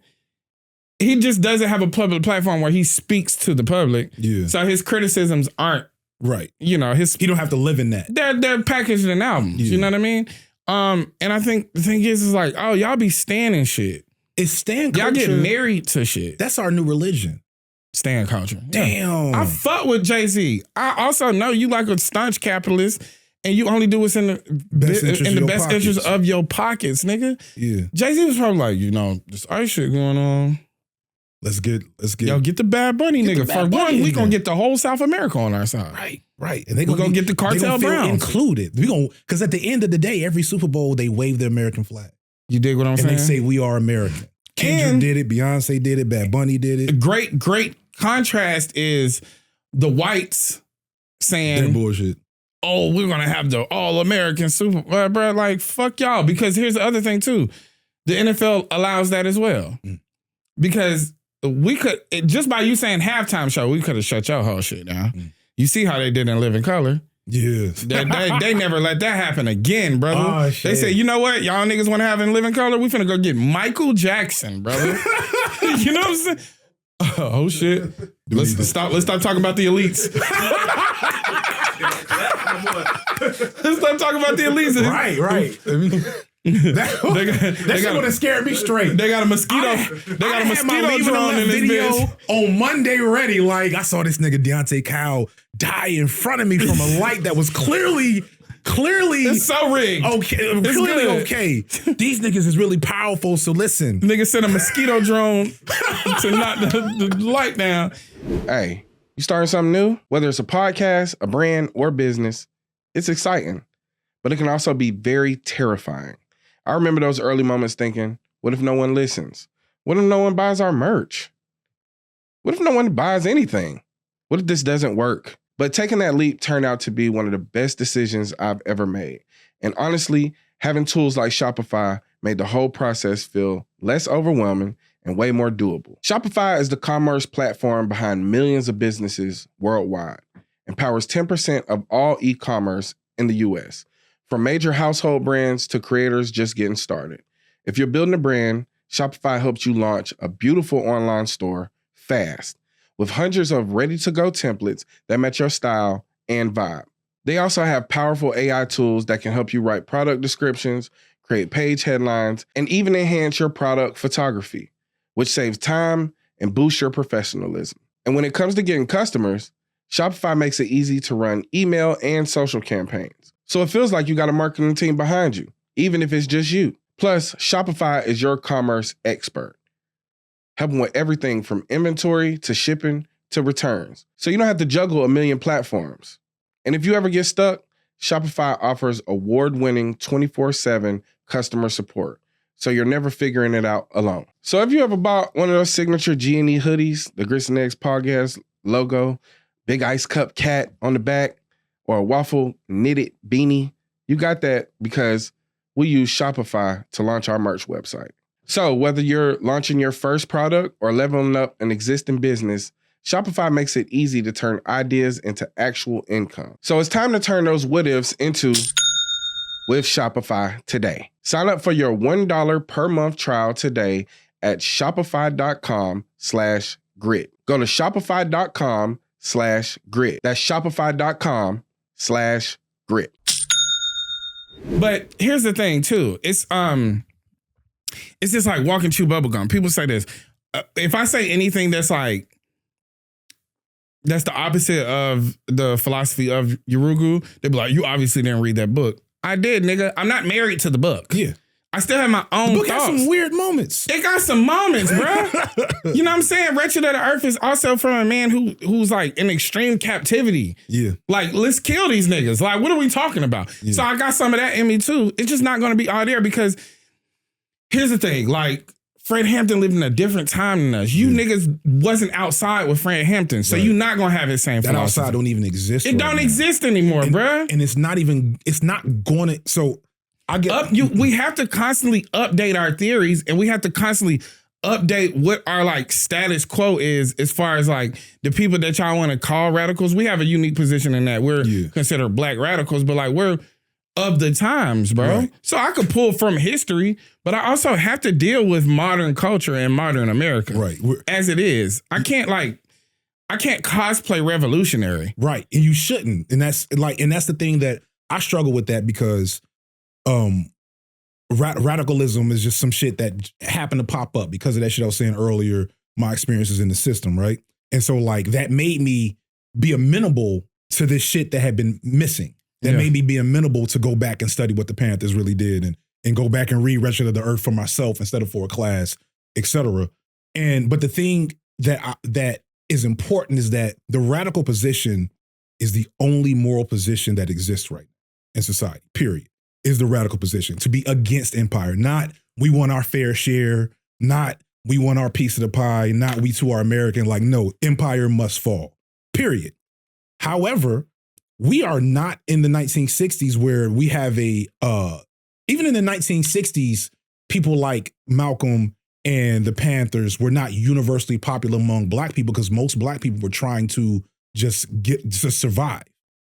And because this is post integration. Right. So now I have to like the world is new. Yeah. You know what I'm saying? I talked to one of my uncles because they was in Chicago. Like they was in Chicago with Fred. And I know because I got uncles that went to college and was like, yeah, this money, this capitalism, this job is all me. And I got aunts and uncles that was like, all right, y'all need to give us some money so we can keep this this revolution shit popping as much as possible. And they straight up told me like, yeah, I was tired of being broke. I was tired of being poor. I was tired of being beaten down. And they gave us enough. This is a quote from Nixon. I'm a fuck up, so I apologize for fucked up this quote again. Well, actually, radicals in the crowd. Nixon said, "We need to replace black radicalism with black economics, with black capitalism. We need to get niggas off the revolutionary shit and into their LLCs, into their buy black, et cetera, et cetera, et cetera." And I can't be the truly beautiful radical butterfly that I would like to be in my head, because the reality is that platform is dead. And I'm like, we are the best that black radicalism has in the public sphere right now. And neither of us can truly live up to that legacy without a structure around us, without a public attitude towards radicalism that allows it to breathe. When I compare in my video about Beyonce, when I compare Beyonce to Nina Simone, the thing I ended with is like, Nina Simone had a whole movement around her to be like, fuck all of y'all, fuck this shit. I'm Mississippi goddamn strange. You know what I'm saying? Like she had a movement that made that possible and made her comfortable in that position. And she still died poor in Europe because of how it is. And so we have to because they're not going to incentivize you. And the thing is that we also live in a society that doesn't listen to broke people. So it's cool to be broke on TikTok year one. It's not cool to look like you still broke on TikTok year two. Year three, you better show some major improvements in lifestyle. Right. So we have something to tear down. This is the cycle that I've noticed. Like, they want you to get the success. They want to say we made the right person famous. Now let's destroy this shit. Yeah. And who next? Who's next? That's the system. That's the cycle of consumerism too. Yeah. And when we go from people to product, it is a jarring thing for us. The things that I've heard about so crazy. Yeah. Yeah, the things I've heard about myself. First of all, yeah, bro. Like, I don't sympathize, so to speak. Just like in theory, I sympathize with like celebrities in the sense of like niggas will put shit on you, bro. Like they will. Yeah, bro. Being an agent, but a child of God, my nigga. Yeah, I'm a shield for the Democrats. Yeah, Democratic shield. Black men too. I'm an agent. I'm a paid LGBTQ. The Jews. Paid operative is crazy. Yeah, you know what I'm saying? It's like we like the Ops gotta pay better. Yeah, bro. Listen. I ain't gonna hold you to all my niggas that think I sold my soul for whatever reason. I'm gonna need more than a podcast. Trust me, if I sold my soul, I'd be doing this shit from a yacht. Right. I need a TV. I'd still deal. be talking about the system too. Fuck America, nigga. Right. On the yacht. Yeah, nigga. Y'all think this country loves us, nigga? Right. Get out the shop, baby. Get out the shop. And not here. Put the cocaine away, bitch. We radicals right now. We radicals right now. This is how I pay bills. Yeah, like, and so, but we also have to, so the responsibility, I always want to put this out to other, because I used the analogy the other night that it's 28-3 right now when it comes to like this bullshit. And we the Patriots. No, sorry to trigger the Falcons fans. I know that I was there. It's a great analogy. I want to hear this. But the thing that is happening now, the fact that we are here. Right. And we are putting on display and engaging with radical theories and politics in a way that makes us low-key targeted by our own people, who fear what that might mean for their status quo, let alone the real powers that be that we aimed at. The fact that we're here and we're building movements. Not gonna have a video about Charlie Kirk where I image him getting shot in the neck and he gets 1.5 million views in a month. to a Nas, like a classic Nas song. That's so hard. Right. I thank you. I was proud of it. When that came to me, I was like, oh, this is about to go. It was so hard. They cut it. Yeah. If you're looking for the original intro, because if you go watch that video and it's not on Nebula, shout out to Nebula sponsorship, and you're not gonna see the original intro with Nas. They shooting it because Nas or Columbia, whoever that owns, was like, nah, nigga. And I understand. It ain't that it shit what was it so is. hard though. Like I caught it when it first dropped. I was like, because I'm a notification bell nigga to people I really like. So when it dropped, I seen it. I was like, oh, he killed this. Yeah, but Literally. the fact that can exist. Yeah. And like, shout out to Roland Martin and all these other OG political niggas on YouTube. They can't fuck with me right now. Yeah. They can't. That's why like I've had niggas in my DMs talking about. We talked about this, but I've had niggas in my DMs talking about, what's up with this what's up with the podcast, and be like, I'm good. I don't really fuck with y'all platform too tough, and then niggas disappear. It is what it is. The fact that that's a thing means that the situation is different than people think it is, and it means that we're on the shit is on the menu right now. Yeah, these white folks collected. They say 20,000. Way more than that for a general strike in Minnesota, all white folks in 10 degree below weather a couple of weeks ago. Now, it took a white man getting shot like a nigga in the street on cam to do it, but I was also there 10, 15 years ago when we were marching for the Gen 6. Mm-hmm. You know what I'm saying? Well, is that 20 years ago? Fuck. Yeah, 20 years ago. God damn. That was 2006. We was in high school. All right. But you get my point, though. Yeah. That didn't get no news coverage. So what I'm trying to get at is that there's a steady growth and momentum happening with I'm gonna just say liberation-minded people in this country of all walks of life. And the thing for our real role is to constantly push needles, constantly be a funnel. Like I always stop just short, but I always point to the nigga that you need to get to next. Yeah, I'm like, my shit is cool. My shit is dope. Have you peeped the homie Anansi, the Anansi Library, who's a creator I like on YouTube that doesn't have the same size platform I have, or my boy Andrewism, who's a outright anarchist in the Caribbean, who does only anarchist theory videos on YouTube. Yeah, you know what I'm saying. You can't stop with me. You can't stop with us. But since we're here, let me make a path for you. Yeah, because I can only give you so much on a podcast that's going to be popular. You know what I'm saying? If you really about that shit, you going to dig into it. And a lot of people not. But the more people that we kind of like fertilize and circulate within the area, the easier it is to say some radical shit. Well, yeah, because it's normal. It becomes normalized. And it takes the scary aspect of it away. Because like, my episode that came out yesterday was about like, I was like, nigga, I'm not trying to put a picket sign in my front yard. I'm trying to put a guillotine in their front yard. Like, and I'm like, I'm dead ass, but I'm joking, but I'm dead ass. Yeah. Because it's like. JK. Because like the thing is like, it does get to a point where these people, like, you have to realize these people don't care about your words or your protests. Exactly.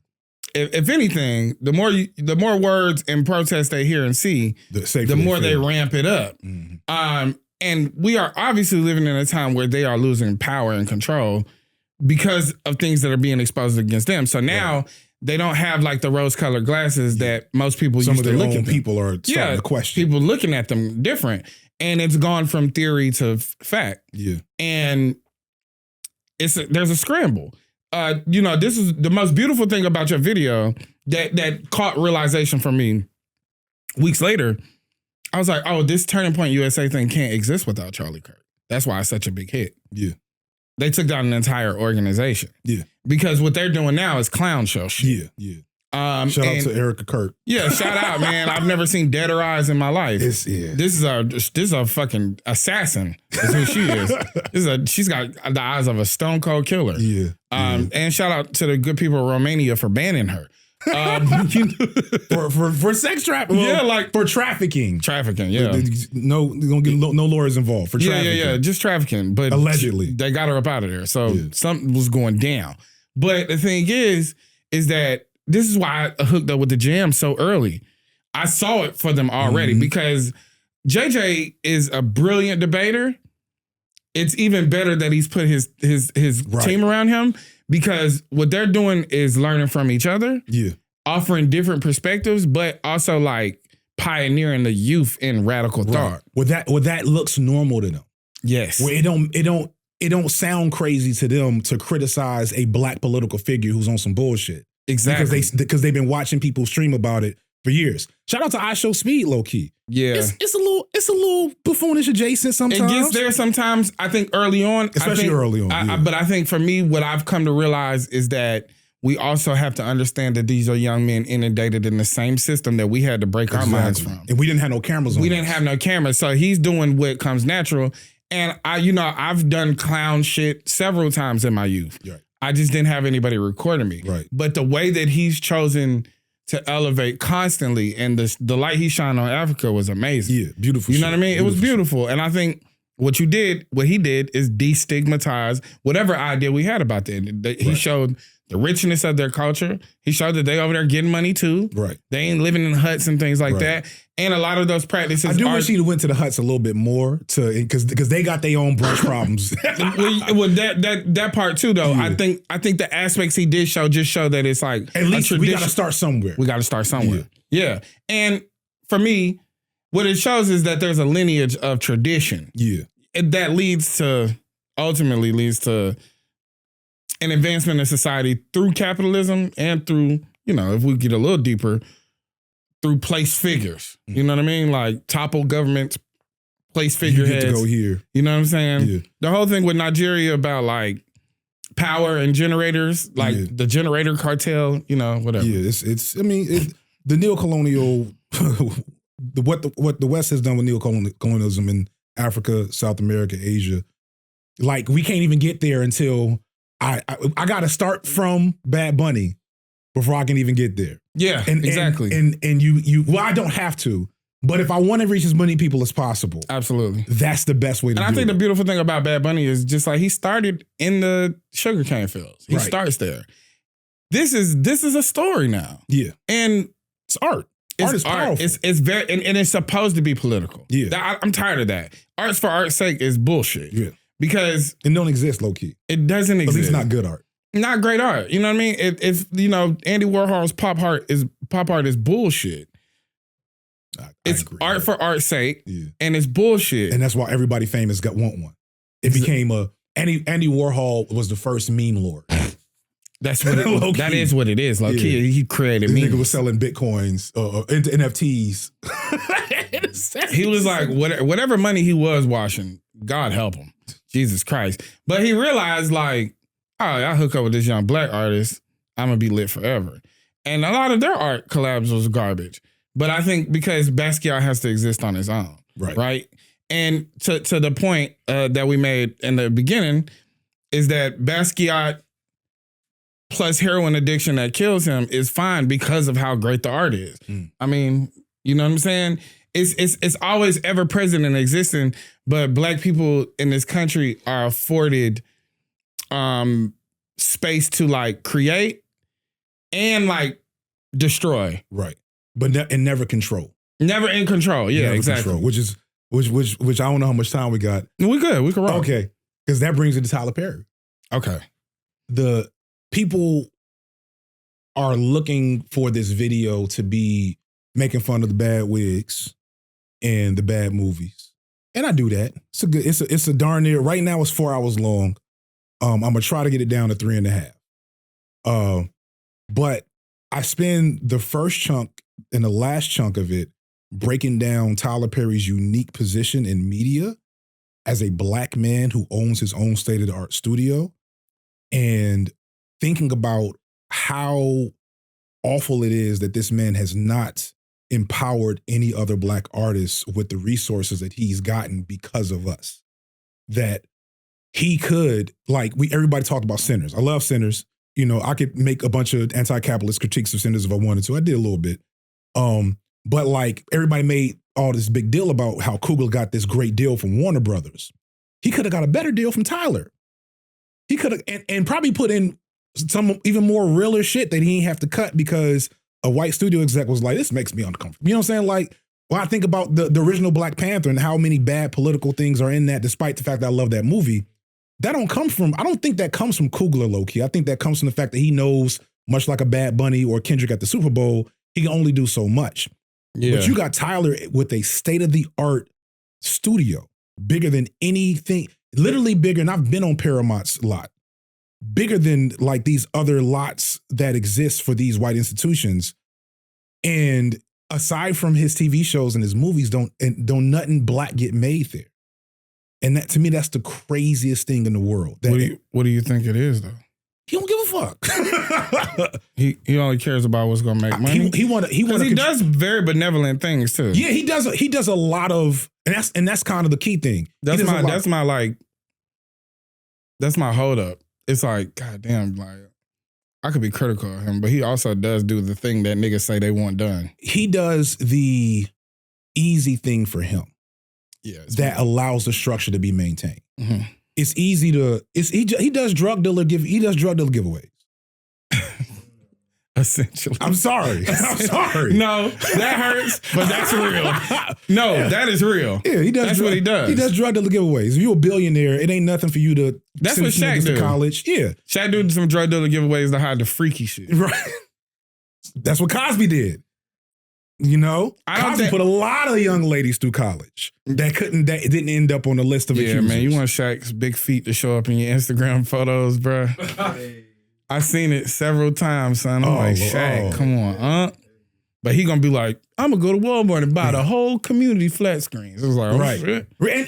And so like I don't denigrate that. Nah, it's that is the nature of balance. Like the internal colonial state of black people is that we can't look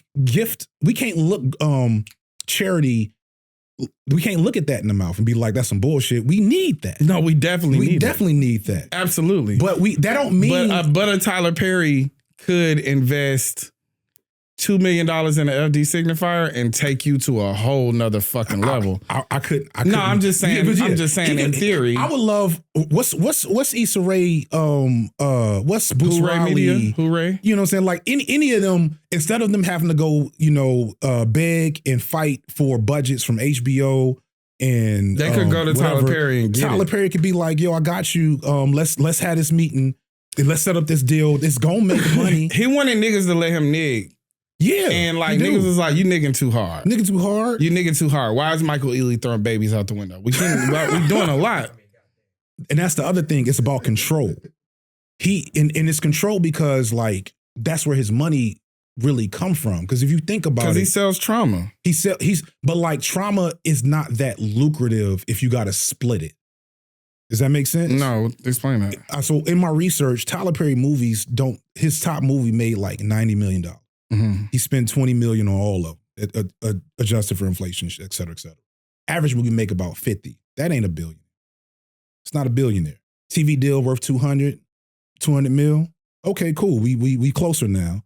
Studio worth 400, 300. Okay, we closer now. But if I gotta split that with other writers, with producers, with directors, with people that own shit, the movie you just mentioned for Color Girls. This is the last shit I found out when I was doing this video.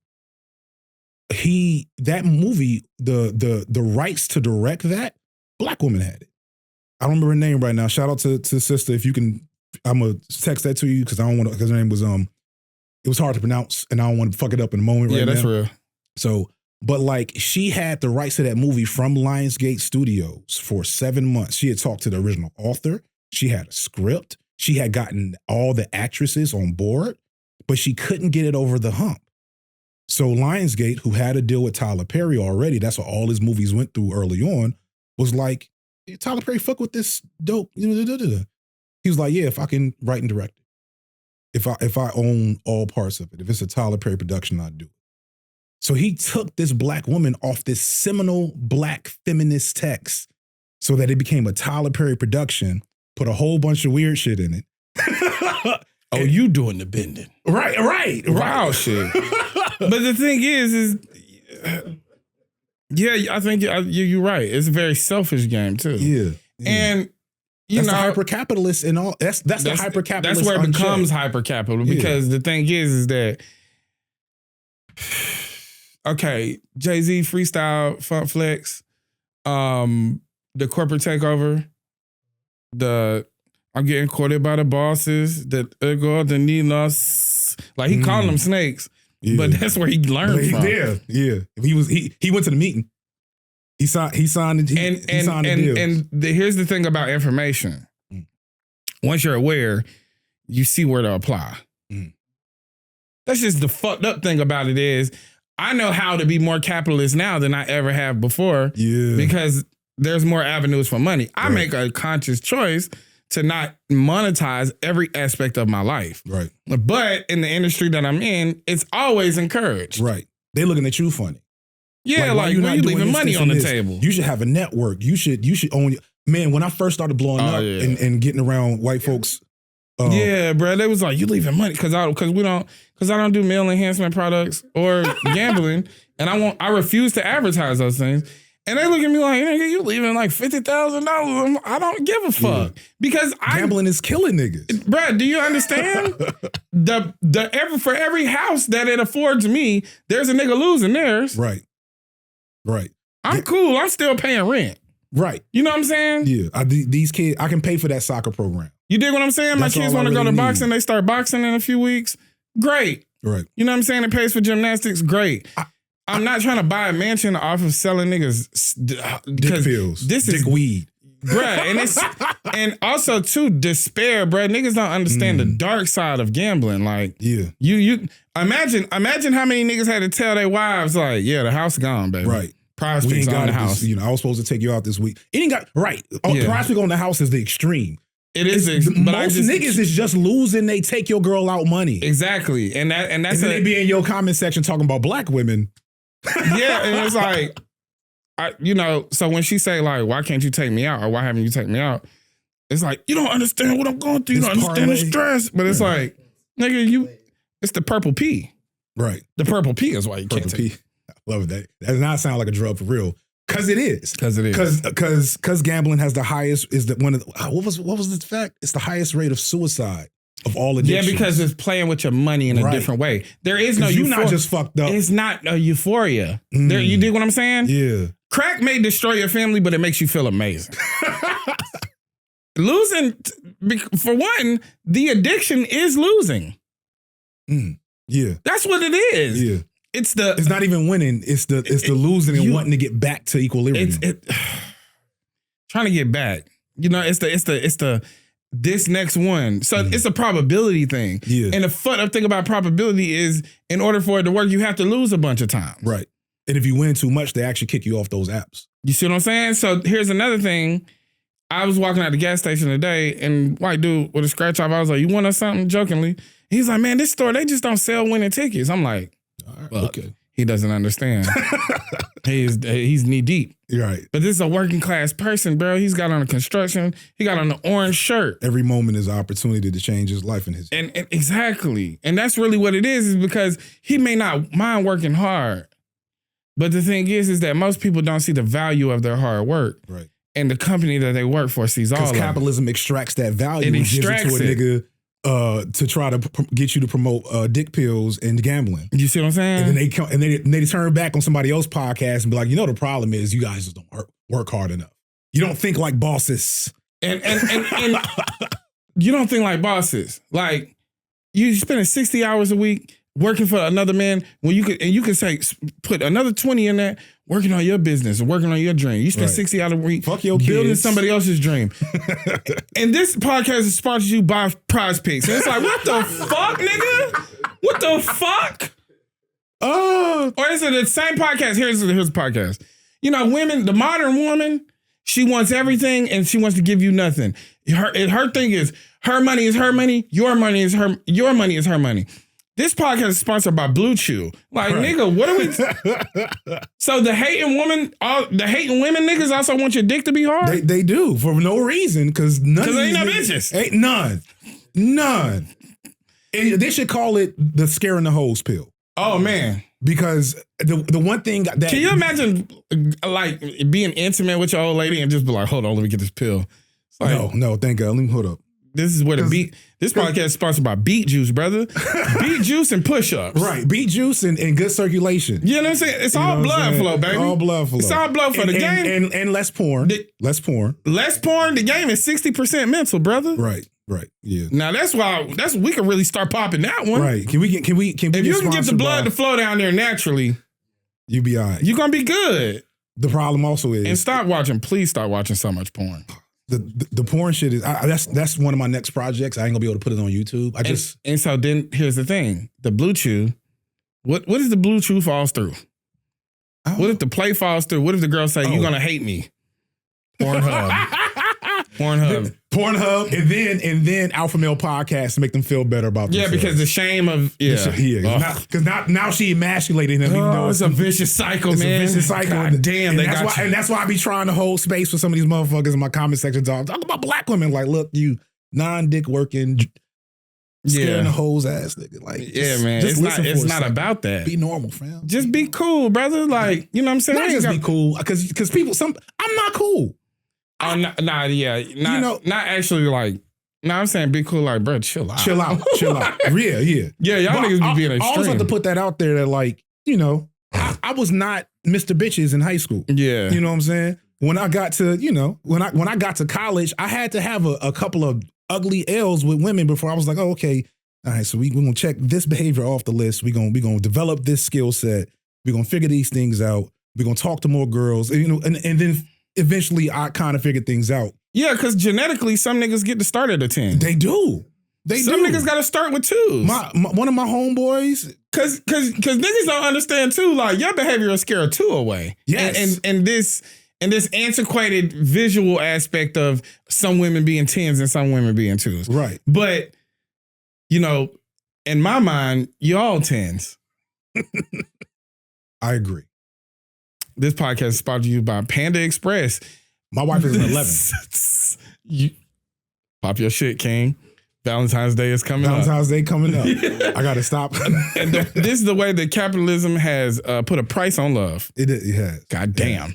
All right, let's keep going. I don't know what we was talking about. We went all of it. It's dope. It was something. Tyler Perry. I mean, I kind of said I gave away the hook. We got give away the hook. But I gave away the twist at the end, which is his movies being bad is on purpose, because if he has a captured audience that doesn't expect shit else from him, and Christians are very easy to please. They're very easy to please, very difficult unless you gay or like feminism too much. Christians gonna be all right with you. I want to talk to you about something that in that mode. I have notes about it, but let's keep going. But the reason why his movies are bad is because he makes his movies like McDonald's makes burgers. And you can't have good wigs if you cut in corners. You can't have good writing if you're the only writer. You can't have good direction if you want to film. He filmed Straw in 4 days, which is actually amazing, right? 4 days? Yeah, but that's where the inconsistencies come from. Right. That's probably his best time doing that bullshit and it working. But every other time it look a hot mess. And Straw still had some messy bullshit in it. Yeah, it did. But also, too, the idea of Straw was amazing. I love the idea. If anybody should have I'm tired and I can't take it anymore movie, it should be black women. I'm all for like Set It Off is one of my favorite all time movies. It's such a good it's a good film on paper.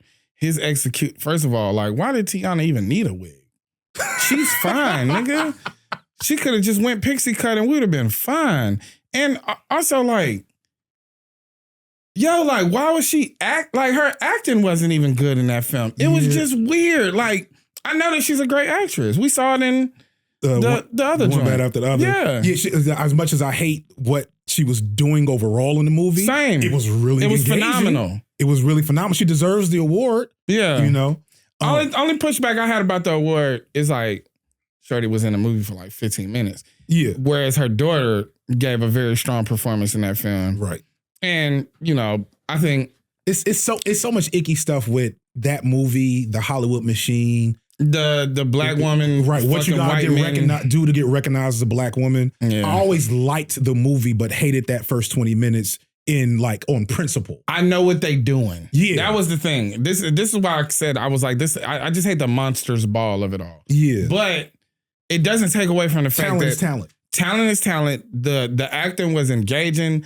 Her role in the film was like, it set the precedent for the rest of the film, which was amazing. I liked the film. Right. I liked it. Right. What I like even more is that smart people were breaking it down, and yeah, I fuck with it because you know, this is a conversation about politics. This is like basically what it is. It's like it's carrying a conversation about how people start radical young and get into just kind of dwindle into. I hated how, but it was based on a book where there's no black people, right? And so like Paul Thomas Anderson's wife is light skinned, damn near passing Saturday Night Live, Maya Rudolph.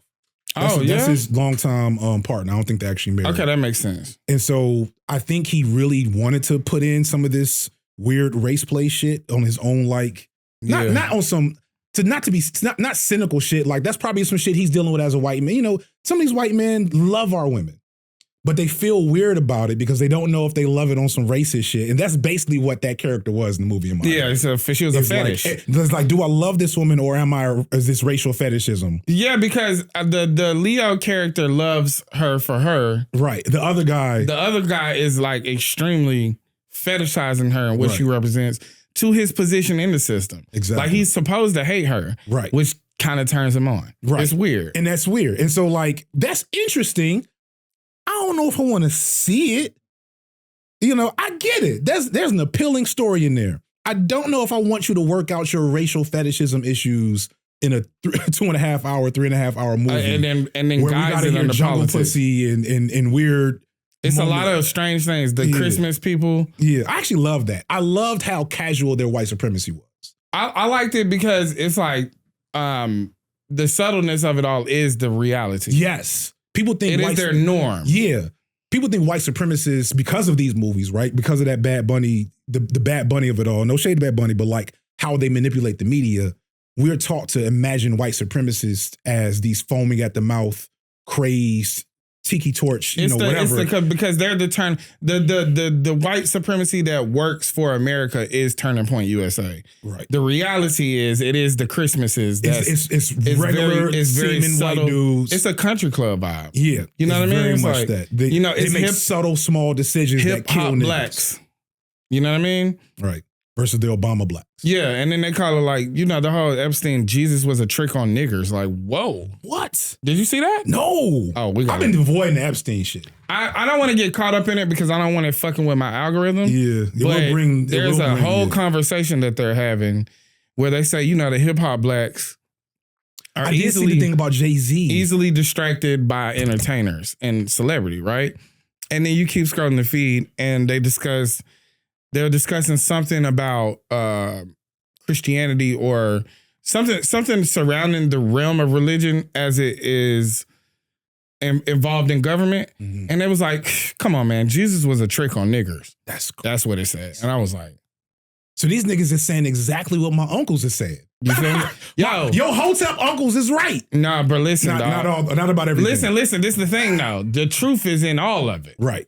But it's like, this has been my whole life is me cherry picking the parts that I know work. Right. And not only just work, but like make sense. Like right. I can get from A to B on that and then B to C. Right. Some of these niggas go A to X and then it's like, but hold on. At B, it's like, bro, hold on. We skipped a lot. Yeah. We skipped a lot. You can't convince them otherwise. And you can't come out and just say Jesus is a trick on niggers if you're not well informed enough to know why we saying that. Because you say that to the average person that believe in Jesus, right? They're gonna be more offended by niggers. And our job is to point out how the black church during King's time was incredibly radical. Was solely black. It was extremely was leftist. It was a radical socialist. institution. It was an institution, and then going into Nixon, it was prosperity. Yes. It was Reverend Ike, nigga. Right. It was flip it. Let's get this money. Because now Jesus wants you to buy a Benz. Well, Jesus needs you to support these white establishments. Right. Because before Jesus needs to calm the fuck down. Yeah. Bruh, we did it. Yeah. We did it. We can go eat Racism at the white diner. Over. It's over. You can get you some nice shit. You can go to brunch. And you just keep these niggas with the tattoos and the locks out your brunch, though, or they gonna fuck it up for everybody. Yeah. You know what I'm saying? And that, like... I need to stretch my ears back out and get the gauges so they got something else. Because I had them before, but somebody excitingly ripped one out my ear while I was stretching it. And then it's just... Yeah, like... It's fucking up my aesthetic. And that's another thing that I try to engage with is like... The fact that so many of the black voices are not niggas that didn't go to college is a problem. Yeah. Is a problem. It is. Because college in its function is a neocolonial framework. It's to teach us what's the term? Oh fuck, I'm about to fuck it up. I'm a nigga that went to college and I can't remember this shit right now. The academy, I think it's the term the academy was the whole point of college. You just cut all that moment right there. The whole point of college was to civilize the uncivilized. That was the whole point. And while you can go to school and get you a black studies degree, you can go to school and get you a social studies degree, a sociology degree, a history degree, and come out extremely radical in a way that you might be couldn't have without it. The fundamental purpose of that is still to reify the empire.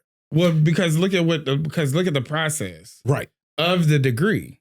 The process of the degree is long hours studying, mixed with some radical conversation, but I got to get back because I got to turn this paper in. Right. So it is conformity at a very high level because at the end of the day, we have tough professors. We have, that we're adulting. Yeah. You meeting folks, you trying to fast track into adulting, but acceptance is key. And because everything I do is for acceptance of these people that are above me and hold like my future in their hands, it's a mass conformity. Right. In that sense, right? So they're going to go along, like, I got the degree, I might as well get the job. Yeah. I get the job, now I got to deal with white people in corporate spaces. Right. So you learn a lot about racism from these conformed people, which actually informs a lot of radical society because I don't know about microaggressions in the corporate world, but now I can recognize it in everyday life. So they're doing us a service as well if they're willing to speak against the system. And like that means compromising their spot.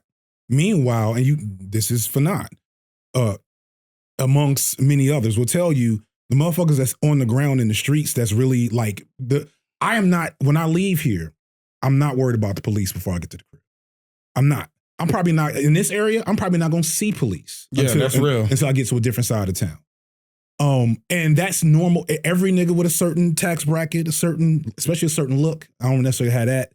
They're not worried about it like some of my cousins are on the south side of Chicago. Some of my former students going down Glenwood, once you start getting towards Stone Mountain, you know what I'm saying, that real Decatur area. Like they're thinking of life very differently than me. So if I'm their voice of liberation, I can't represent them effectively. It has to be people who are actually within that have a seat at the table. But bringing it back full circle, it's people like a Tyler Perry and a lot of these folks that are power brokers within black media that will only allow space for people whose what they're doing, it may be pro-black, it may be provocative, it may be some real shit, but it ain't really gonna challenge empire. It's not at its real core. Yeah. It's not gonna scare nobody. It's not gonna upset no apple carts for anybody that's writing checks. That's real. And that's partially because we get to, it's from my position specifically, with my CAU hoodie on, I can appropriate hood shit if I want to. Mm-hmm. And the people that spend money wouldn't be able to tell the difference. Yeah, because they don't care because it's synonymous with black. Yeah, they just love that it's here. Hood niggas would tell, like real people really from that would be like, that's not real. But they don't got the buying power to make a difference to whether or not I get paid or not for doing some coon shit. Yeah, so the same way that you break out of the establishment of education and could be radical in a real way that's not conforming because you've created independent media for yourself, which creates a platform, is the same way that niggas look at me as a barbershop talker. But I'm the 1% of that broke out of that world too. Like I'm not limited to the way they speak. I actually challenge a lot of their ideals and shit too. Yeah, I've been in them barbershops. Yeah, and I think the thing I tell people all the time is it's literally literature. It's just, that's all literally what it comes down to is that you have to have an appetite for education which I've always had. I just understood structurally, I'm not gonna make it in this. Like, this ain't for me. Yeah. But never stop being curious and never being able, also there's some pattern recognition. There's some, there's some innate skills. Yeah, some deep analyzation. Like, I know that like this is not going to be the everyday average person. Right. But I can occupy spaces in the street. And they know I'm from there. And the streets is like, from my perspective, in my experience, the streets are prone for that. The Panthers were gangsters. Yeah. Fred organized the streets. He didn't organize the community. He got the community college. My bad. Well, so here's the thing. Like, the average street nigga is already anti-system because he's anti-cop. Right. So if it starts there. He's anti-cop even before he has an encounter with the cops. Right. Because he sees the cops they're terrorists. Yeah. In those areas. They violate the constitutional rights of those people literally every day. That's their job. Yeah. So it's about how far it goes and then how limited it becomes, because you in the underworld of capitalism, right? So your life is all about money and structure, and it does exploit others. Right. But it also is like it's not adjacent to like you are, but you're not conforming to this shit. You're innately against empire. Yeah, because the empire is what has tortured you most of your life. Yeah, but you operate the underworld of the empire, and if you do it really well, you become close to politicians. My bad. Hold on, You good?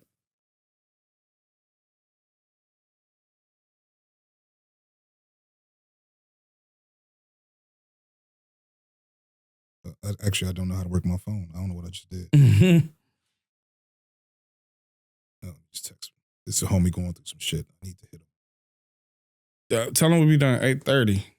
I got one more thing I want to discuss with you specifically. Good? Yeah, good.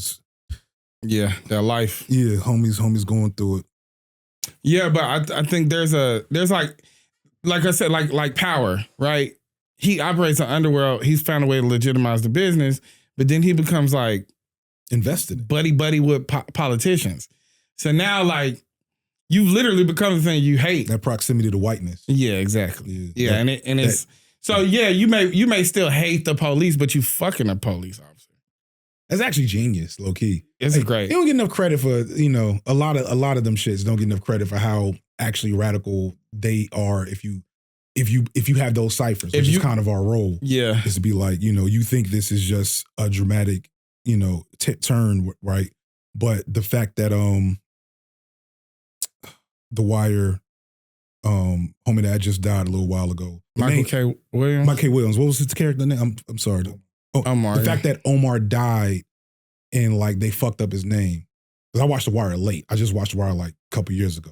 When they fucked up his name and they had to switch the name tag, I was like, oh shit.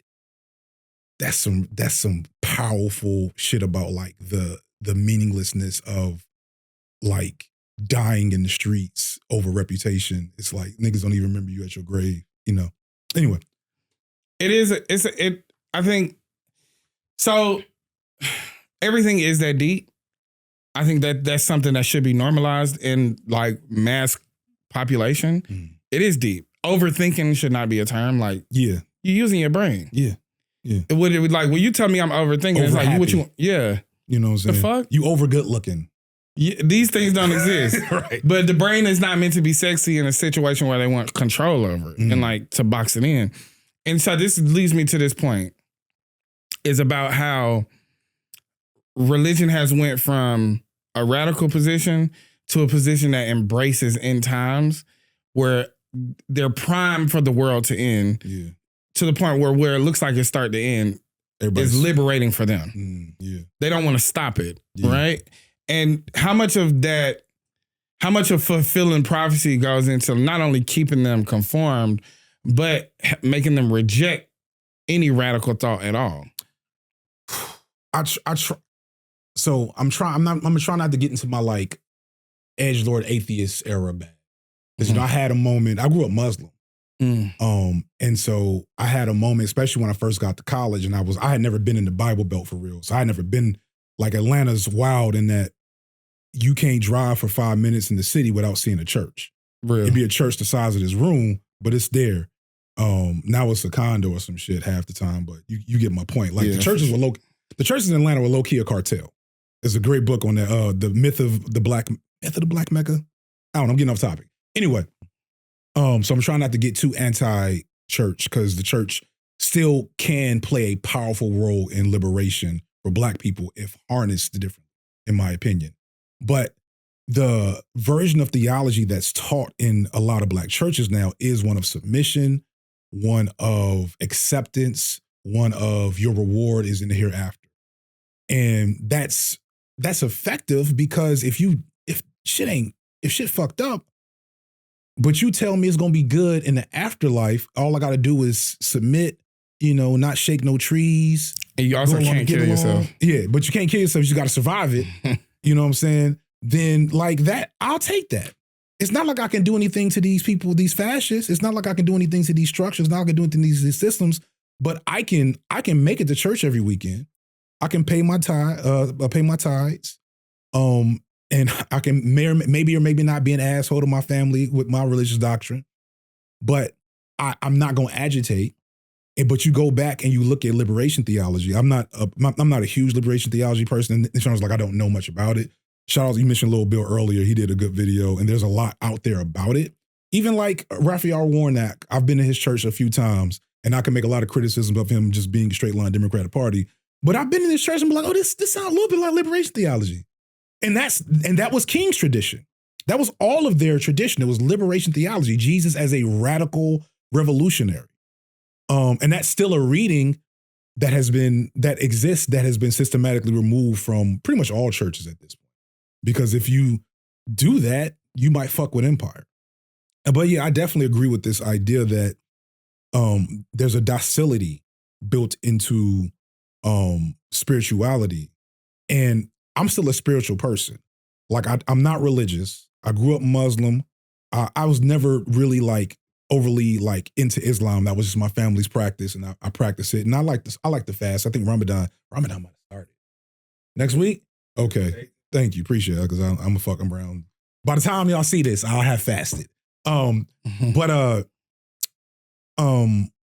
fucking lost my train of thought. What was I saying? Liberation theology, but also you was just saying you never been overly religious. Oh, I've never been overly religious. Yeah, I've never been overly religious, but I've had a lot of religious experiences.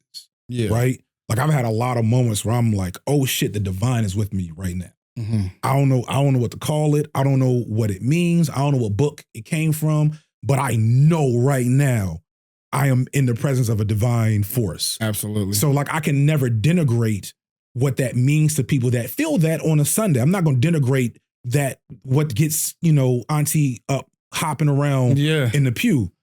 But I also got to say, hey, if y'all can organize people to boycott Target, right, for a year now, can you let's send 100 church aunties to the distribution center. Y'all to fix that shit in a week.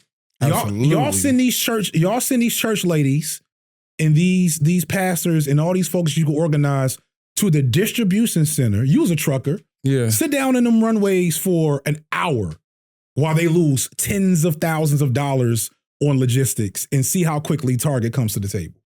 Versus just having niggas not buy shit, and we all know, especially now, it's a lot of niggas at Target. Which is also why, as a truck driver, I know they put these fucking distribution centers in some far off places, and they literally run the town. This is where when I like, oh buddy, oh shit, cartels once again. Yeah, they put them bitches, like literally the town doesn't work without this distribution center. Everybody in this city worked there, right? And there ain't shit else but what they sell. So this is distribution center, Walmart, gas station, right. bar, school, big old nice school in the Boondocks. It'd be random, be crazy as hell because the population be 2,500. Right, but they got enough folks to fill that football stadium. You ain't lying. I've seen it a couple times. It'd be odd. So you shutting down the whole town. So imagine Target realizing you shutting down whole towns just with some church ladies and some nice hats. Because trucks can't run. They're not about to run over the church ladies, God willing. They won't. They won't. Right.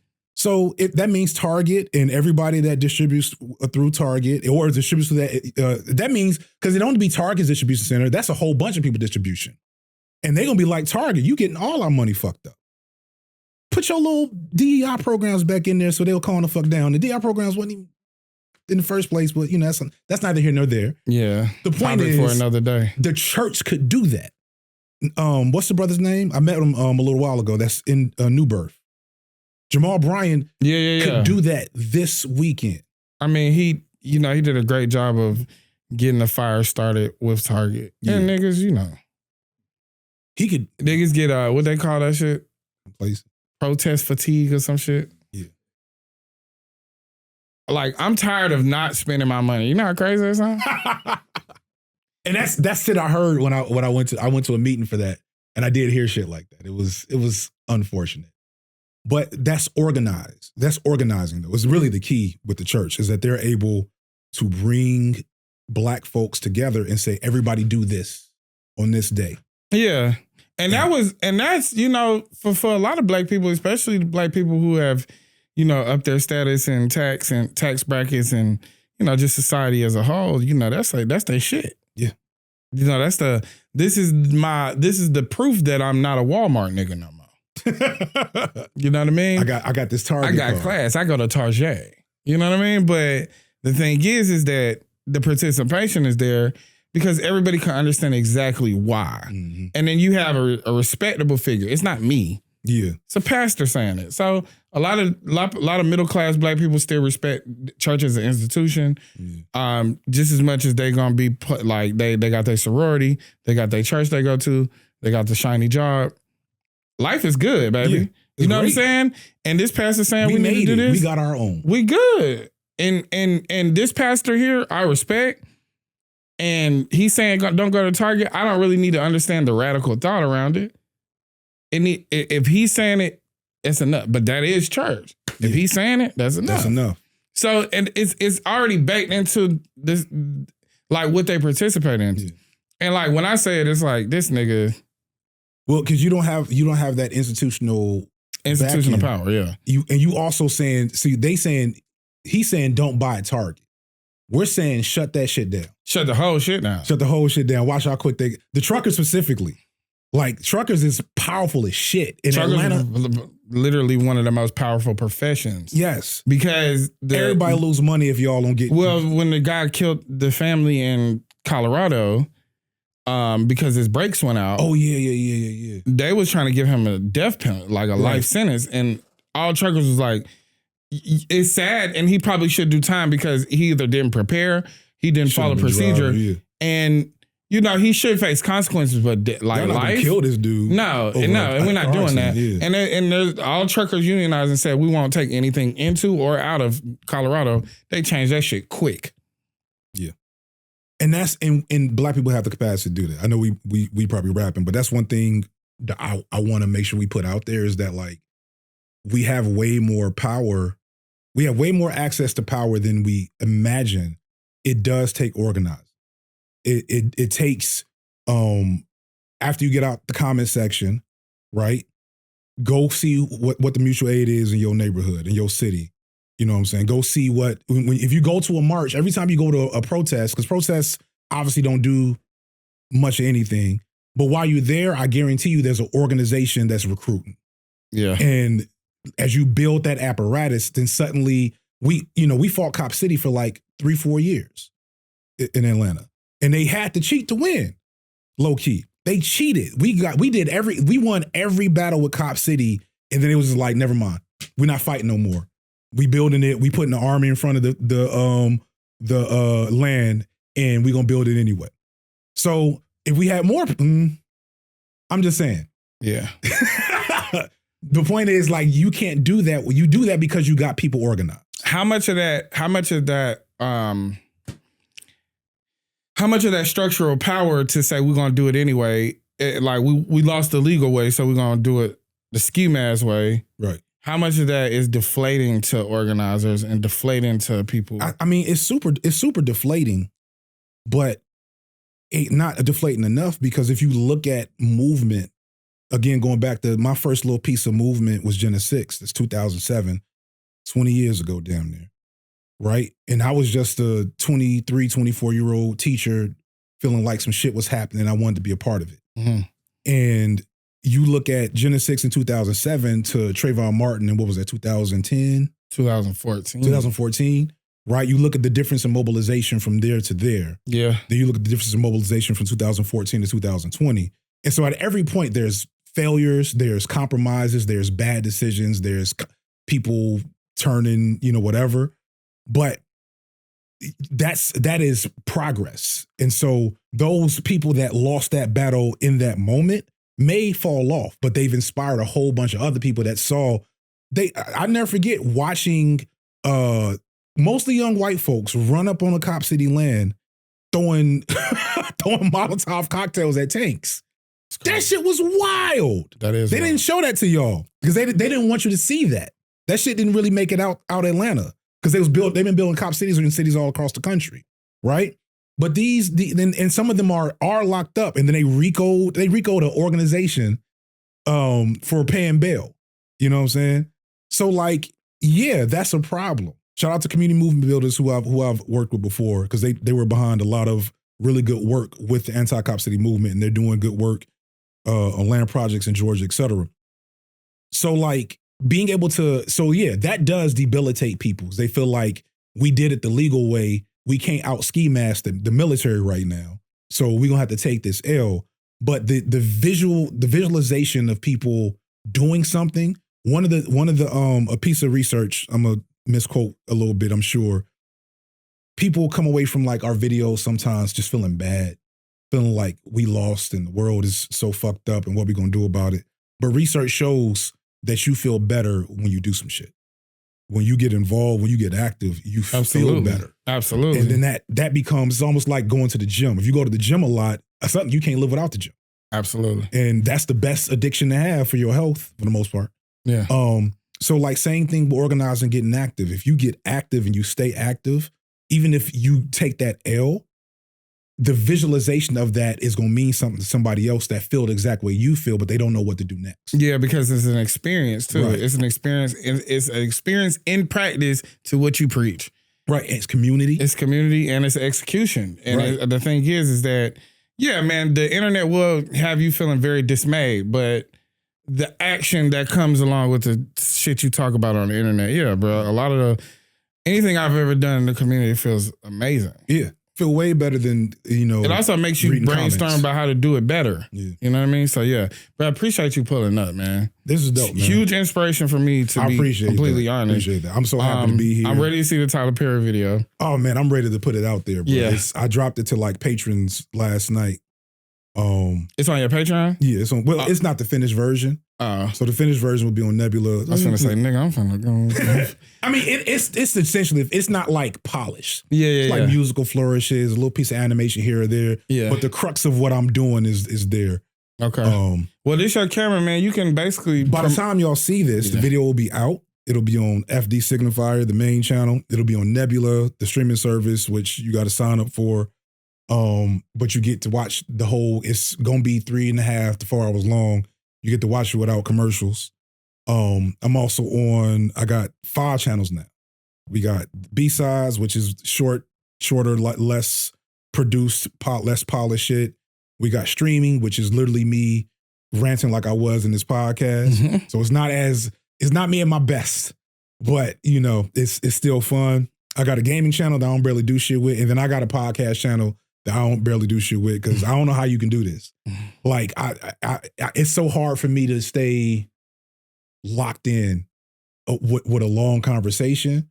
Like I know we was all over the place. The good thing is we both intellectuals and we both on the same wavelength. So I feel like every time we deviated, it was somewhere where it went somewhere and then we're gonna find our way back. Right, that's the thing. But that's why I only bring people on here I would care to talk to. Yeah, I appreciate that. I think just doing things for the celebrity of it all, it's not gonna make sense to me. Yeah, and my brain is gonna cut off, and I'm gonna make it into some bullshit that don't nobody wanna watch. Or just be like, this ain't coming out. But man, thank you for pulling up, bro. Appreciate you, man. I look forward to just being in continued connection with you, bro. Yeah, I'm here. Like literally, we'll talk. Well, yeah.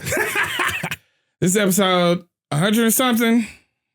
We don't know when this is coming out, but it'll come out in a timely fashion because it is FD. So I'm going to have to skip the line on some of you people. But you understand. And if you don't understand, go tap in with FD Signifier's page. Check out his content. I am Deontay Kyle, but who's behind the camera? Big Ice Cupcat. We will see y'all black people next time. Just raps, man. Turn me Peace. on, man. It's just raps. You know what I'm saying? I just want to rap, you know? I just want to rap, man. I just want to rap. Fate was on my side. Yeah. Was my fate was on Hey, my side. man. Yeah. They say without the proper labor, faith don't stand a chance. I put my faith in faith and stand on fertile land. I planted seeds that'll indeed turn into trees. Be forest and peace teas get printed to me.